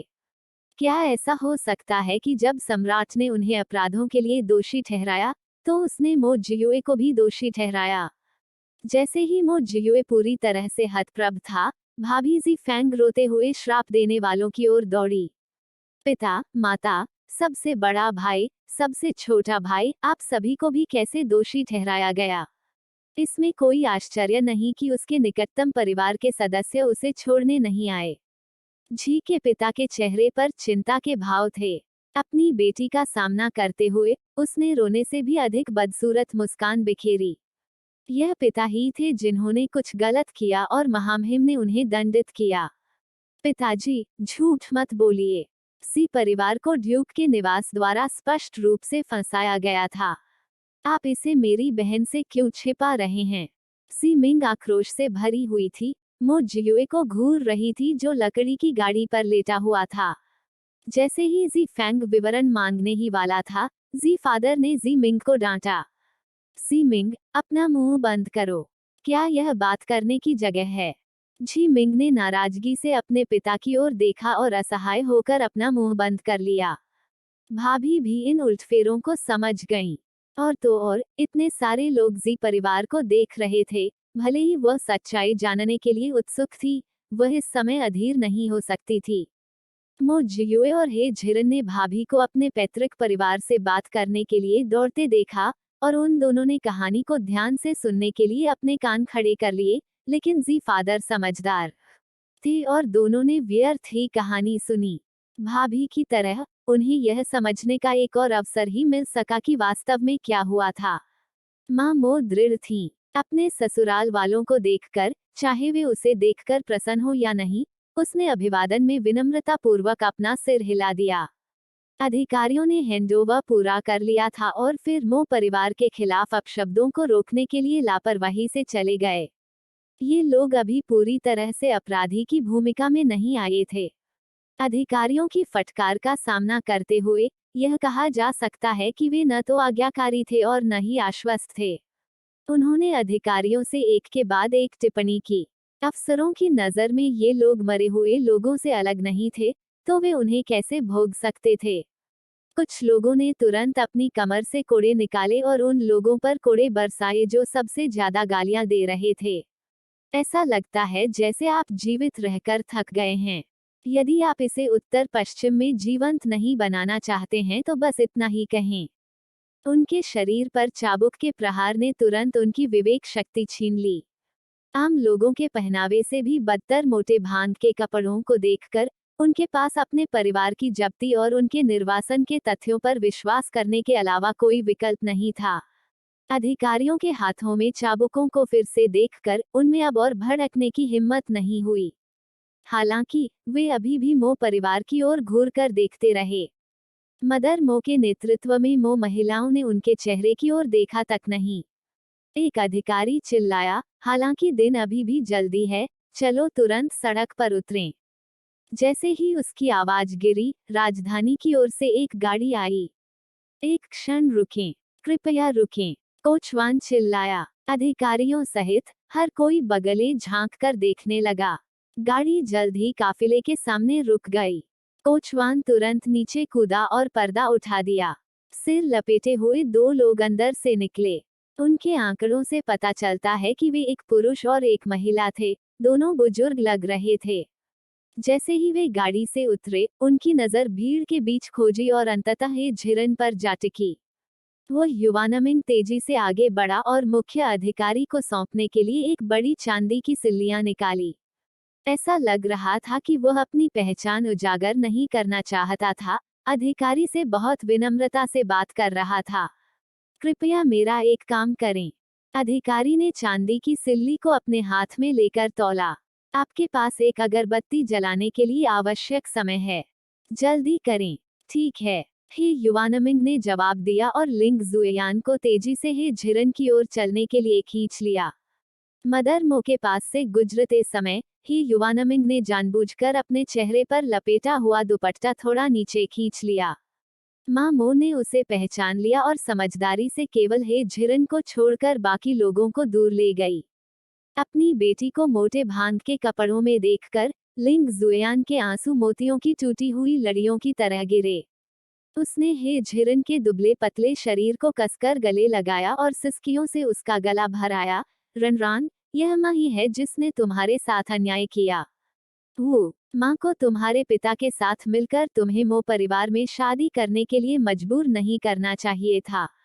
वो यह माँ की गलती है। अपने पिछले जीवन में ही झिरन के माता पिता का तलाक हो गया था। जब से वह चीजों को समझ पाई तब से वह अपने माता पिता की नजरों में बोझ की तरह थी। उसने कभी भी उनसे थोड़ा सा भी स्नेह महसूस नहीं किया था। अब असली माँ की बाहों में कसकर पकड़े जाने पर यह एहसास उसके लिए काफी अजीब था, लेकिन उसने इसे बिल्कुल भी अस्वीकार नहीं किया। उसने झिरन ने बार बार अपना हाथ उठाया और नीचे किया। अंततः उसे लिंग जुएयान की पीठ पर रखा और कुछ बार हल्के से थपथपाया। उसने अपने पिछले जीवन के टीवी नाटकों के परिदृश्यों का अनुकरण किया और धीरे से सांत्वना दी। माँ, मैं सिर्फ निर्वासित हो रहा हूँ, मरने नहीं जा रही हूँ। परेशान मत हो। जब हे झिरन ने यह नहीं कहा तो ठीक था, लेकिन जब उसने देखा कि उसकी बेटी अधिक समझदार हो गई है तो लिंग जुएयान और भी जोर से रोने लगी। हालांकि हे युवानमिंग लिंग जुएयान की तरह जोर से नहीं रोया, लेकिन उसकी आंखें भी लाल हो गईं। वह जानता था कि समय सीमित है, इसलिए वह आगे बढ़ा और लिंग जुएयान को अपनी ओर खींच लिया। हे जीरन का सामना करते हुए उसने गंभीरता से कहा, यह वास्तव में पिता और माँ हैं जिन्होंने तुम्हारे साथ अन्याय किया है, जिससे तुम्हें अपनी शादी के अगले दिन ऐसी अन्यायपूर्ण विपत्ति का सामना करना पड़ा। यह कहते हुए ही युवानमिंग ने अपने लबादे से एक उभरा हुआ पस निकाला और चुपके से ही झिरन के हाथ में रख दिया। इसके अलावा उन्होंने ही झिरन को मध्यम आकार का एक पैकेज भी दिया। अधिकारियों ने इसमें कोई हस्तक्षेप नहीं किया, आखिरकार वे पहले ही परिवार से रिश्वत ले चुके थे। इसके अलावा इस पैसे से कैदियों को सड़क पर उन्हें एहसान देना होगा। यह आपके पिता और माता ने आपके लिए तैयार की गई यात्रा राशि है। इसका उपयोग करने में संकोच न करें। सड़क पर उन अधिकारियों को रिश्वत देने के अलावा उनसे कुछ बेहतर भोजन लाने के लिए कहें। इसके अलावा जब आप छोटे थे तब से आपको स्वच्छता पसंद है। आपकी माँ ने आपके लिए कुछ अतिरिक्त अंडरवियर पैक किए हैं, ही युवानमिंग ने कहा, लेकिन वह जारी नहीं रख सका। उसने अपना सिर घुमा लिया, ही झिरन की ओर देखने की हिम्मत नहीं की और अंत में कहा, तुम्हें मो परिवार में शादी करने के लिए मजबूर करना पिता की गलती है। पिताजी, जीरन ने बिना किसी दबाव के यह शब्द कहा। इससे कोई फर्क नहीं पड़ता कि यह मूल मेजबान की यादों में ही युवानमिंग था या उसकी आंखों के सामने स्नेही पिता था। हे झिरन पुष्टि कर सकता था कि वह एक अच्छा पिता था। ऐसे व्यक्ति के लिए वो उसे प्यार से पिता कहने को तैयार थी। मैं पहले अज्ञानी था और अक्सर पिताजी और माँ को गुस्सा दिलाता था। अब मैंने मो जियुए से शादी कर ली है और आगे चलकर मो परिवार का हिस्सा बनूंगी। निश्चिंत रहें, मैं अच्छे से जीऊंगा। जब वो दिन आएगा तो मैं अपनी किस्मत बदल दूंगा। मैं आपकी और माँ की ठीक से सेवा करूंगा। हे झिरन की बातें सुनकर लिंग जुएयान फिर से बेकाबू होकर रोने लगा। उनकी बेटी रातों रात इतनी समझदार हो गई, लेकिन इस समझदार बेटी को पश्चिमोत्तर में वनवास सहना पड़ा। जितना अधिक वह इसके बारे में सोचती थी, उसे उतना ही अधिक दुख महसूस होता था। लिंग जुएयान ने हे झिरन को फिर से गले लगाया और जोर से विलाप किया। वह युवानमिंग अब खुद को रोक नहीं सका और किनारे पर लगातार रोता रहा। शायद ऐसा इसलिए था क्योंकि वह मूल मेजबान की भावनाओं के साथ घुल मिल गई थी, या शायद इसलिए क्योंकि हे झिरन ने इस पारिवारिक प्यार को संजोया था, लेकिन उसके आंसू भी उसके चेहरे से बह निकले। वो युवानमिंग अधिक समझदार था। समय लगभग समाप्त होता देख उसने माँ बेटी की पीठ हल्के से थपथपाई। ठीक है, हमारे पास ज्यादा समय नहीं बचा है। मैं अभी भी जीजाजी से मिलना चाहती हूँ। उसने झिरन की नजर मो जियुए पर पड़ी जो पास में लकड़ी की गाड़ी पर बेहोश पड़ी थी। पिताजी, वह अभी भी बेहोश है। हालांकि वह जानती थी कि उसके माता पिता उन्हें धोखा नहीं देंगे, फिर भी बहुत सारी निगाहें उन्हें देख रही थीं, इसलिए ही झिरन ने लापरवाह होने की हिम्मत नहीं की। ही युवानमिंग ने जोर से अपना सिर हिलाया। जिस तरह से उसने हे झिरन को देखा, उसका पश्चाताप बढ़ता जा रहा था। पिताजी को पता है जीजाजी को चोट लगी है। यह कहते हुए वह पहले ही मो जियुए की दिशा की ओर बढ़ चुका था। बेहोश मो जियुए को अपनी आंखों से देखकर ही युवानमिंग को अपनी बेटी की उससे शादी करने पर वास्तव में पछतावा हुआ। उनकी बेटी ने पहले ही कहा था कि वह उन महिलाओं की तरह युवा विधवा नहीं बनना चाहती थी, जिन्होंने मो परिवार में शादी की थी। लेकिन वह एक बदमाश की तरह अपने शब्दों से पीछे नहीं हटना चाहता था, इसलिए उसने अपनी बेटी को नशीली दवा देकर मो परिवार में उसकी शादी करने के लिए मजबूर किया। और केवल एक दिन में मो परिवार पर छापा मारा गया और निर्वासित कर दिया गया। मो जियुए को देखकर यह भी पता नहीं चल रहा था कि वह जीवित रहेगा या मर जाएगा।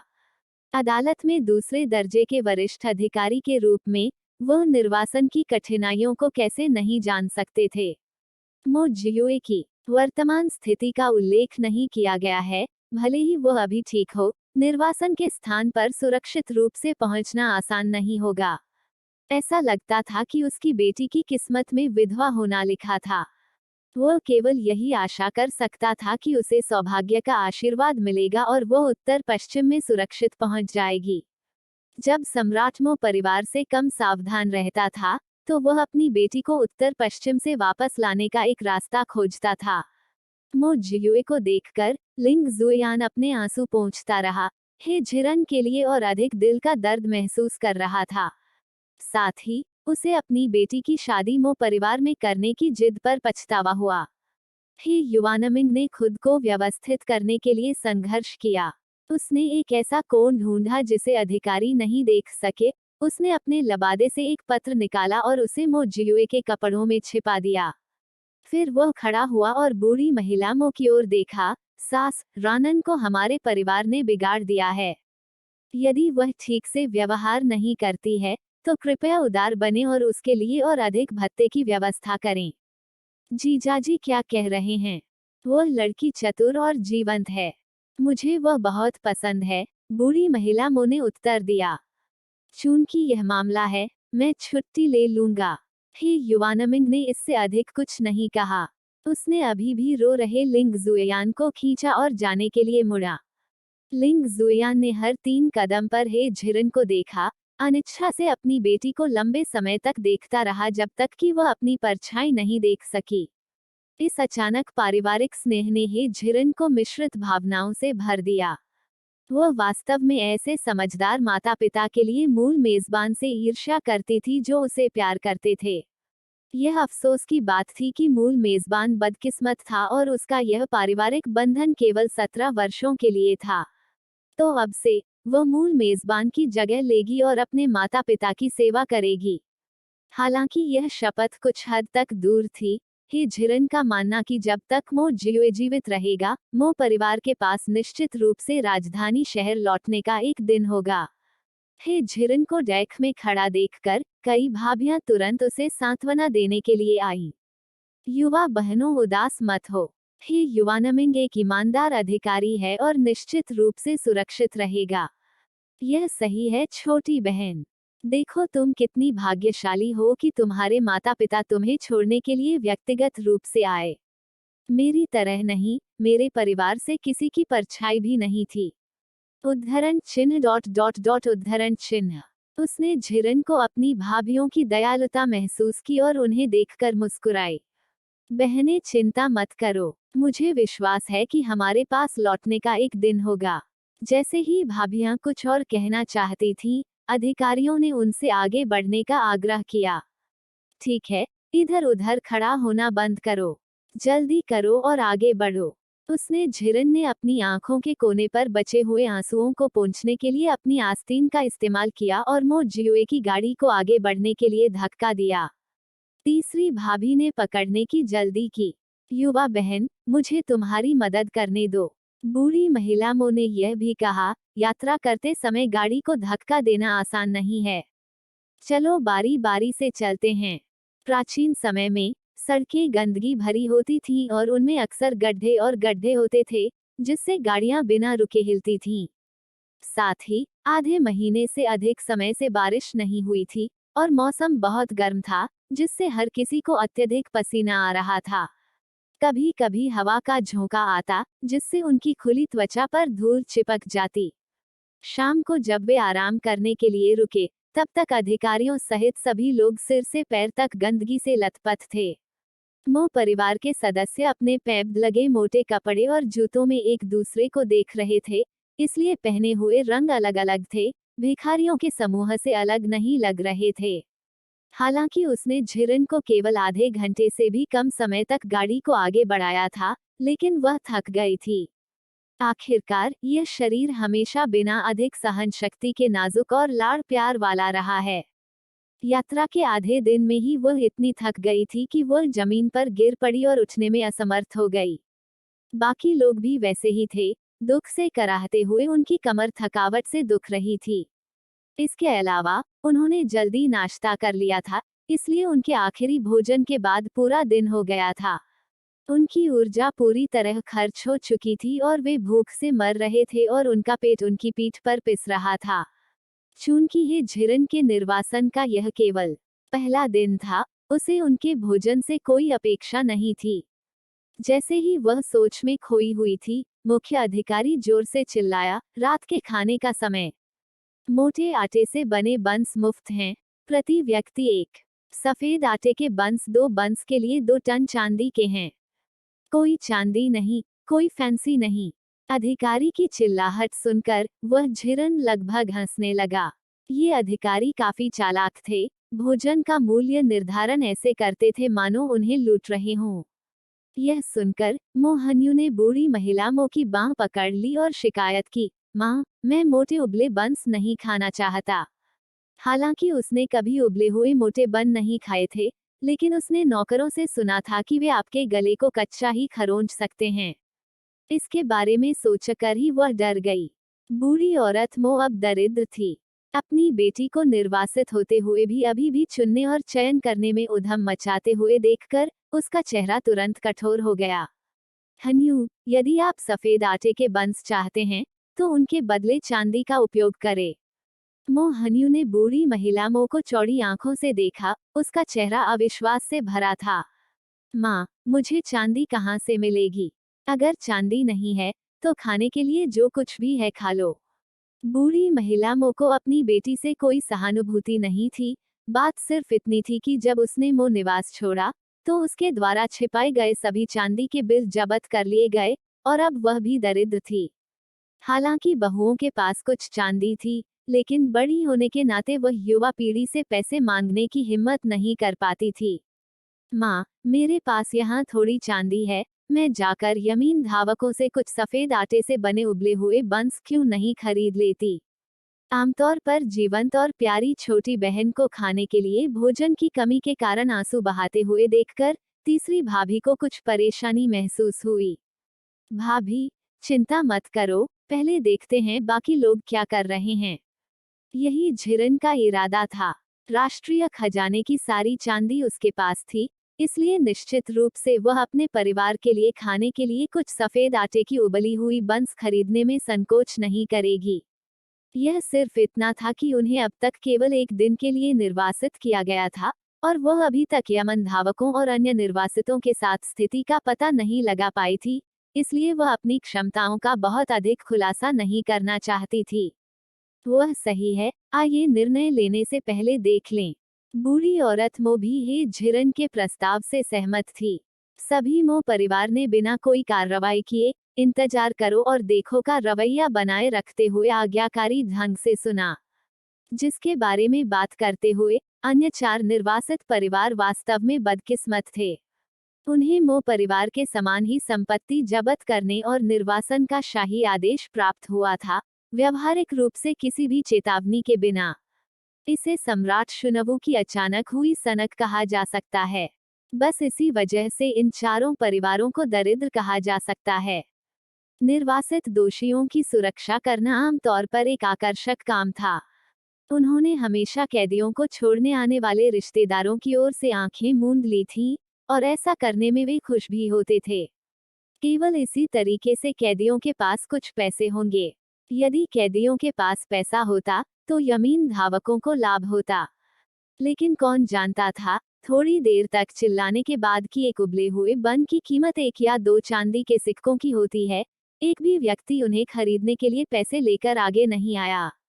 गुस्से में यमन धावकों ने प्रति व्यक्ति एक निःशुल्क काले आटे से बने उबले बन का कोटा घटाकर आधा बन प्रति व्यक्ति कर दिया। मो परिवार ठीक था। मो जियुए के अलावा वे सभी महिलाएं थीं, इसलिए शुरुआत में उनकी भूख छोटी थी। भाभियां सोच रही थीं कि भले ही यह आधा पका हुआ रोटी ही क्यों ना हो, जब तक वे भूख से नहीं मर जाती, तब तक कोई बात नहीं थी। लेकिन जब बंस हाथ में आए तो उनकी आंखें फटी की फटी रह गईं। वे काले आटे से पकाए गए बंस चट्टानों की तरह सख्त थे, बस काटने से शायद आपके दांत कट जाएंगे। माँ, बंस इतने सख्त हैं कि मैं उन्हें काट नहीं सकता, मोहन्यू फिर से रोया। हाँ माँ, अगर हमें पूरी यात्रा के दौरान भोजन के लिए इस प्रकार के बंस पर निर्भर रहना पड़ेगा, तो मुझे डर है कि हम भूख से नहीं बल्कि दम घुटने से मर जाएंगे। माँ, मेरी और तीसरी भाभी के पास कुछ चांदी है, तो हम क्यों न जाकर कुछ मैदे से पकाए हुए बंस खरीद लें। अपनी बहुओं और बेटी की बातें सुनकर बूढ़ी महिला मो ने बहुत स्वाभाविक रूप से हे झिरन की ओर देखा। हालांकि वह इस बहू के बारे में ज्यादा नहीं जानती थी, जिसकी अभी अभी परिवार में शादी हुई थी। बूढ़ी महिला मो देख सकती थी कि हे झिरन की अपनी राय थी।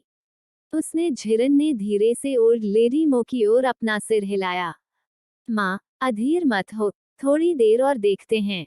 उसके शब्द अभी गिरे ही थे कि पास के जेड परिवार समूह से एक बच्चे के रोने की आवाज आई।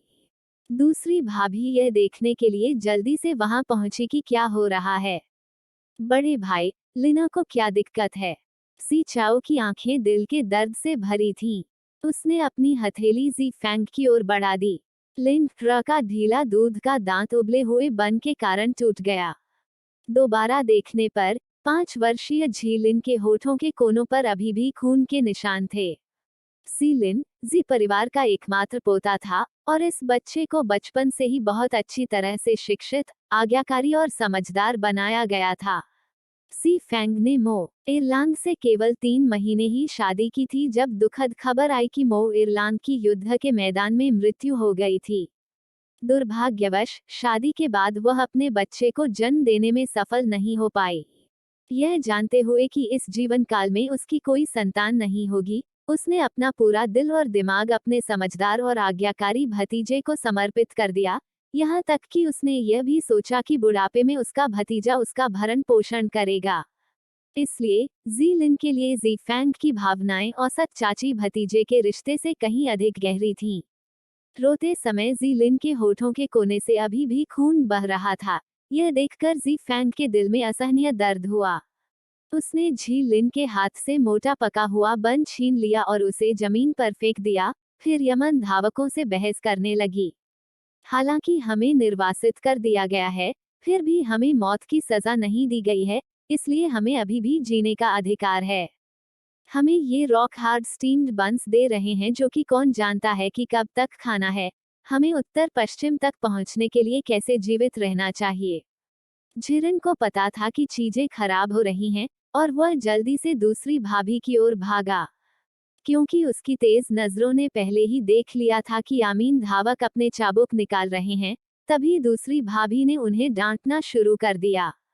यह कहा जा सकता है कि वह ठीक समय पर आई। यह देखकर कि चाबुक झी फैंग पर गिरने ही वाला था, वह झिरन आगे बढ़ा और तेजी से चाबुक का एक सिरा पकड़ लिया, जिससे झी फॉन्ग को दर्द और त्वचा खोने से बचा लिया गया। ये यमन धावक कई वर्षों से कैदियों को बचा रहे थे, लेकिन यह पहली बार था कि उन्हें एक कैदी और उसके साथ एक युवा महिला ने विफल कर दिया था। यमन धावक का चेहरा तुरंत काला पड़ गया क्योंकि उसने अपनी दबी हुई हताशा को ही झिरन की ओर मोड़ दिया और उसे कोसने लगा। गाड़ी पर लेटा हुआ मो जियुए जलते हुए कोयले की तरह सब कुछ सुन रहा था। उसे उठकर इसे रोकने की इच्छा भी हुई। उसके तनावग्रस्त शरीर को चौकस बूढ़ी महिला मो ने देखा, जिसने धीरे से उसकी पीठ थपथपाकर उसे जल्दबाजी में काम न करने का संकेत दिया। मो जियुए को शांत करने के बाद बूढ़ी महिला मो भी अपनी दोनों बहुओं के पास खड़ी हो गई। ओल्ड लेडी मो की समझ में मो परिवार के पुरुष वीर थे और महिलाएं भी कायर नहीं हो सकती थीं, उन्हें एक साथ चीजों का सामना करना पड़ता था। सी फैंग को पता था कि यह उसकी खुद की जल्दबाजी थी जिसने परेशानी पैदा की थी, और यमन धावक को अपनी नौवीं छोटी भाभी को कोड़े मारने के बारे में देखकर उसने तुरंत उसे बचा लिया। मैंने ही वो बातें कही थी, अपना गुस्सा अकेले मुझ पर उतारो, मेरी नौवीं छोटी भाभी पर मत निकालना। वह झिरन पहले से ही यमीन धावक का विरोध करने के लिए तैयार थी, लेकिन अप्रत्याशित रूप से दूसरी भाभी ने उसे रोक दिया।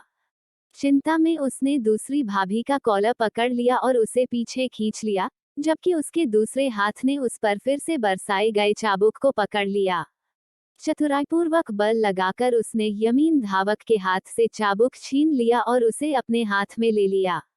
अन्य यमीन धावक, जो जानबूझकर सफेद आटे से बने उबले बंस को दिखावटी ढंग से खा रहे थे, कैदियों को भड़काने और शो का आनंद लेने की योजना बना रहे थे, अब अपना मनोरंजन नहीं देख सकते थे क्योंकि उनके साथी का चाबुक जब्त कर लिया गया था। हाथ में पकी जूठन रखकर उन्होंने अपनी कमर से छोटी तलवारें निकाली और तीनों महिलाओं पर हमला कर दिया। उन्होंने झिरन का मनोबल बढ़ाया। कायरों के झुंड, मेरे मो परिवार के लोगों ने तुम्हें आज के शांतिपूर्ण दिन जिताने के लिए अपना सिर बहाया और गर्म खून बहाया।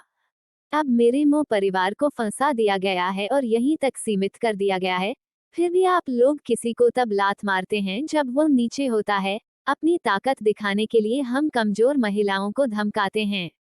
आपकी दयनीय शैली को देखते हुए यही एकमात्र कौशल आपके पास बचा है। यदि आपको शत्रु से लड़ने के लिए युद्ध के मैदान में भेजा गया होता, तो मुझे डर है कि आपका सिर बहुत पहले ही लुढ़क गया होता।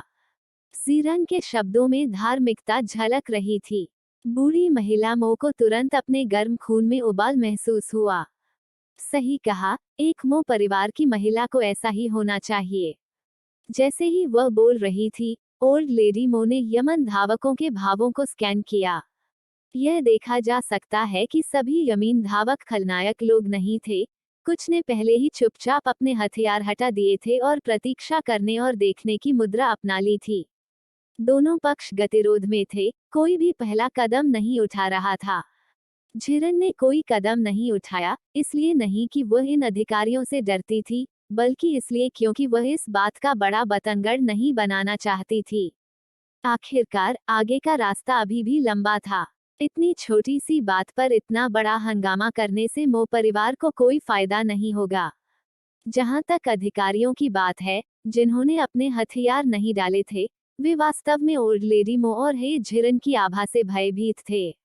उसी समय डरपोक मो हन्यू सहित अन्य मो महिलाएं भी आ गईं। हालांकि उनके दिल अभी भी थोड़े आशंकित थे, फिर भी वे अपनी सास और नौवीं नंद का समर्थन करने के लिए दृढ़ता से वहां खड़े थे।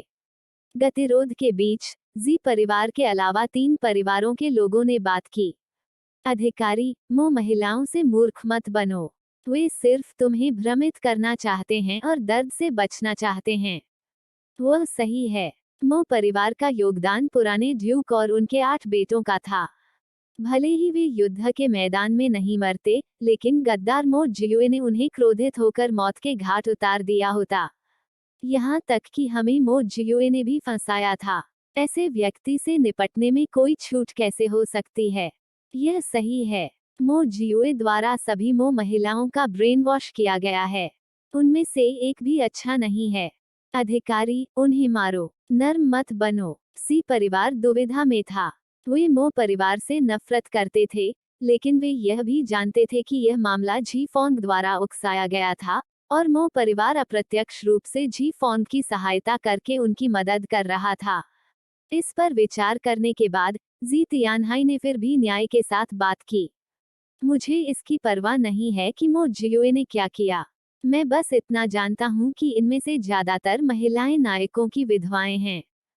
इसमें कोई संदेह नहीं है कि उनके दिवंगत पतियों की महान शून राजवंश की खातिर युद्ध के मैदान में मृत्यु हो गई। हे ली और फेंग परिवारों ने मूल रूप से सोचा था कि जी परिवार उनका साथ देगा। उन्हें उम्मीद नहीं थी कि वे इतने मूर्ख होंगे कि अपने कट्टर शत्रुओं के लिए बोलेंगे जिन्होंने उनकी संपत्ति जब्त कर ली और उन्हें निर्वासित कर दिया। कुछ समय के लिए तीनों परिवारों ने अपने भाले पूरी तरह से जी परिवार पर निर्देशित किए। सी तियानहाई, यह मत भूलो कि तुम्हारे पूरे परिवार को निर्वासित क्यों किया गया था। सी चाओ, जी मिंग, तुम्हारे पिता को बुढ़ापे में उलझन में होना चाहिए। जल्दी से उन्हें वापस ले जाओ और उलझो मत। स्थिति को अस्त व्यस्त देखकर अधिकारियों ने हड़बड़ी में चिल्लाकर कहा, चुप रहो तुम सब। क्या तुम पिटना चाहते हो? यह सुनकर दृश्य तुरंत शांत हो गया। उन्होंने अपनी आंखों से अधिकारियों को कोड़े चलाते देखा था। कोई भी उस दर्द को सहना नहीं चाहता था। तभी प्रमुख अधिकारी पेंग वांग अचानक चिल्लाया और तेजी से अपने दाहिने बछड़े को पकड़कर बैठ गया। आह, सांप! यह देखकर अन्य अधिकारियों ने अपने हथियार उठा लिए और सतर्क हो गए। झिरन का मूल इरादा इन अधिकारियों के साथ अच्छा व्यवहार करना था। आखिरकार सड़क पर लोगों की देखभाल करने से मो परिवार के जीवित रहने की संभावना बढ़ जाएगी। उसे इसकी उम्मीद नहीं थी कि अभी क्या हुआ। अपनी भाभी की मदद करना अपरिहार्य था। अब जब पेंग वांग को सांप ने काट लिया था, तो उसने सोचा यह उसका मौका था। जब वे अधिकारी अपने हथियार लहराते हुए सांप की तलाश कर रहे थे, तो हे झिरन का चाबुक पहले से ही हवा में गूंज रहा था। बिना किसी गलती के वह सीधे सांप के कमजोर स्थान पर आ गिरा। यह शरीर कमजोर था, इसलिए स्वाभाविक रूप से इस बल की तुलना उसके पिछले जीवन से नहीं की जा सकती थी। हालांकि उसने सांप को मारा, फिर भी वह अपनी जगह पर कुंडली मारे बैठा था, अब बहुत धीमी गति से। उसकी हरकतों की वजह से अधिकारियों को सांप भी मिल गया। किसी ने चतुराई से एक ब्लेड उठाया और उस पर हमला कर दिया। हालांकि हे झिरन ने सांप को अपने हाथों से नहीं मारा, लेकिन उसने सबसे बड़ा योगदान दिया। यदि उसने तुरंत सांप का पता नहीं लगाया होता, तो यह कहना मुश्किल था कि क्या अन्य अधिकारियों को भी काट लिया गया होता। लेकिन वर्षों की आदत ने उन्हें एक कैदी के प्रति नर्म होने से रोक दिया। इसके अलावा कौन जानता था कि क्या उसने सचमुच उनकी मदद की थी, या यह महज एक दिखावा था। उन्होंने झिरन ने अधिकारियों के भावों पर ध्यान नहीं दिया। इसके बजाय उसने सांप पर ध्यान केंद्रित किया। उसने इस प्रजाति को पहचान लिया। यह बेहद जहरीला सिल्वर रिंग सांप था। सिल्वर रिंग सांप का जहर एक न्यूरोटॉक्सिन है जो तंत्रिका तंत्र के कार्य को प्रभावित करता है। काटने के तुरंत बाद स्थानीय दर्द होता है, लेकिन दर्द बहुत स्पष्ट नहीं होता है। आमतौर पर सुन्नता, मोटर समन्वय की हानि, पीटोसिस, फैली हुई पुतलियां, पक्षाघात, सांस लेने में कठिनाई, श्वसन विफलता और अन्य लक्षण काटने के कुछ घंटों के भीतर दिखाई देते हैं। समय पर इलाज न होने पर यह जानलेवा हो सकता है। एक डॉक्टर के रूप में हे झिरन ने उन्हें दयालुतापूर्वक याद दिलाया, यह सांप बेहद जहरीला है। बेहतर होगा कि आप जहर को फैलने से रोकने के लिए पहले उसके घुटने के चारों ओर रस्सी बांध लें, फिर। इतने सारे जहरीले सांप कहाँ हैं? अगर यह सचमुच जहरीला होता, तो क्या मैं अब भी इस तरह उछल कूद कर रहा होता? मैं तो पहले ही चौंक गया था। अब घाव में ज्यादा दर्द भी नहीं होता। इसमें कुछ भी गंभीर नहीं है। यह साबित करने के लिए कि वह ठीक है, पेंग वांग फुर्ती से खड़ा हो गया। तुम वहां हो, इस सांप को रखो। यह आज रात एक अच्छा नाश्ता बनेगा। पेंग वांग की उदासीनता देखकर ही झिरन ने बस अपना मुंह बंद कर लिया। उसने वही कहा था जो कहने की जरूरत थी। यदि वे उस पर विश्वास नहीं करते, तो वह कुछ नहीं कर सकती थी। वो बस उनके आने का इंतजार करती और उनसे मदद की भीख मांगती। जबरदस्ती बिक्री करने का प्रयास न करें। वह झिरन घुमा, माँ चलो वापस चलते हैं। ठीक है, सब लोग वापस जाओ। ओल्ड लेडी मो के आदेश पर सभी मो महिलाएं अपने स्थानों पर लौट गईं। जो कुछ हुआ उसके बाद, और हे झिरन द्वारा सांप का पता लगाने का बीड़ा उठाने के बाद, अधिकारियों ने आंखें मूंद लेने और मामले को आगे न बढ़ाने का फैसला किया। समूह अभी बैठा ही था कि दूसरी भाभी है झिरन के पास गई और अपराध बोध से बोली, छोटी भाभी, मुझे पिटाई से बचाने में मदद करने के लिए धन्यवाद। दूसरी भाभी, हम एक परिवार हैं, आपकी मदद करना ही उचित है। ओह, यह सब इसलिए है क्योंकि मैं आवेगी था। मुझे पता था कि वे अधिकारी लोगों को पीटेंगे, फिर भी मैं अपने भतीजे के लिए न्याय की मांग करने के अलावा कुछ नहीं कर सका। उन्होंने झिरन ने यह भी देखा कि इस भाभी का व्यक्तित्व आवेगपूर्ण था। हालांकि उसने ज़ीफेंग को दोषी नहीं ठहराया, फिर भी उसे एक अनुस्मारक देने की आवश्यकता थी। दूसरी भाभी, अब हमारी परिस्थितियां पहले से भिन्न हैं। निर्णय लेने से पहले सबसे अच्छी बात यह है कि सभी से चर्चा कर ली जाए। छोटी भाभी, चिंता मत करो। अब से मैं तुम्हें और माँ को किसी भी बात के बारे में पहले ही बता दूंगा।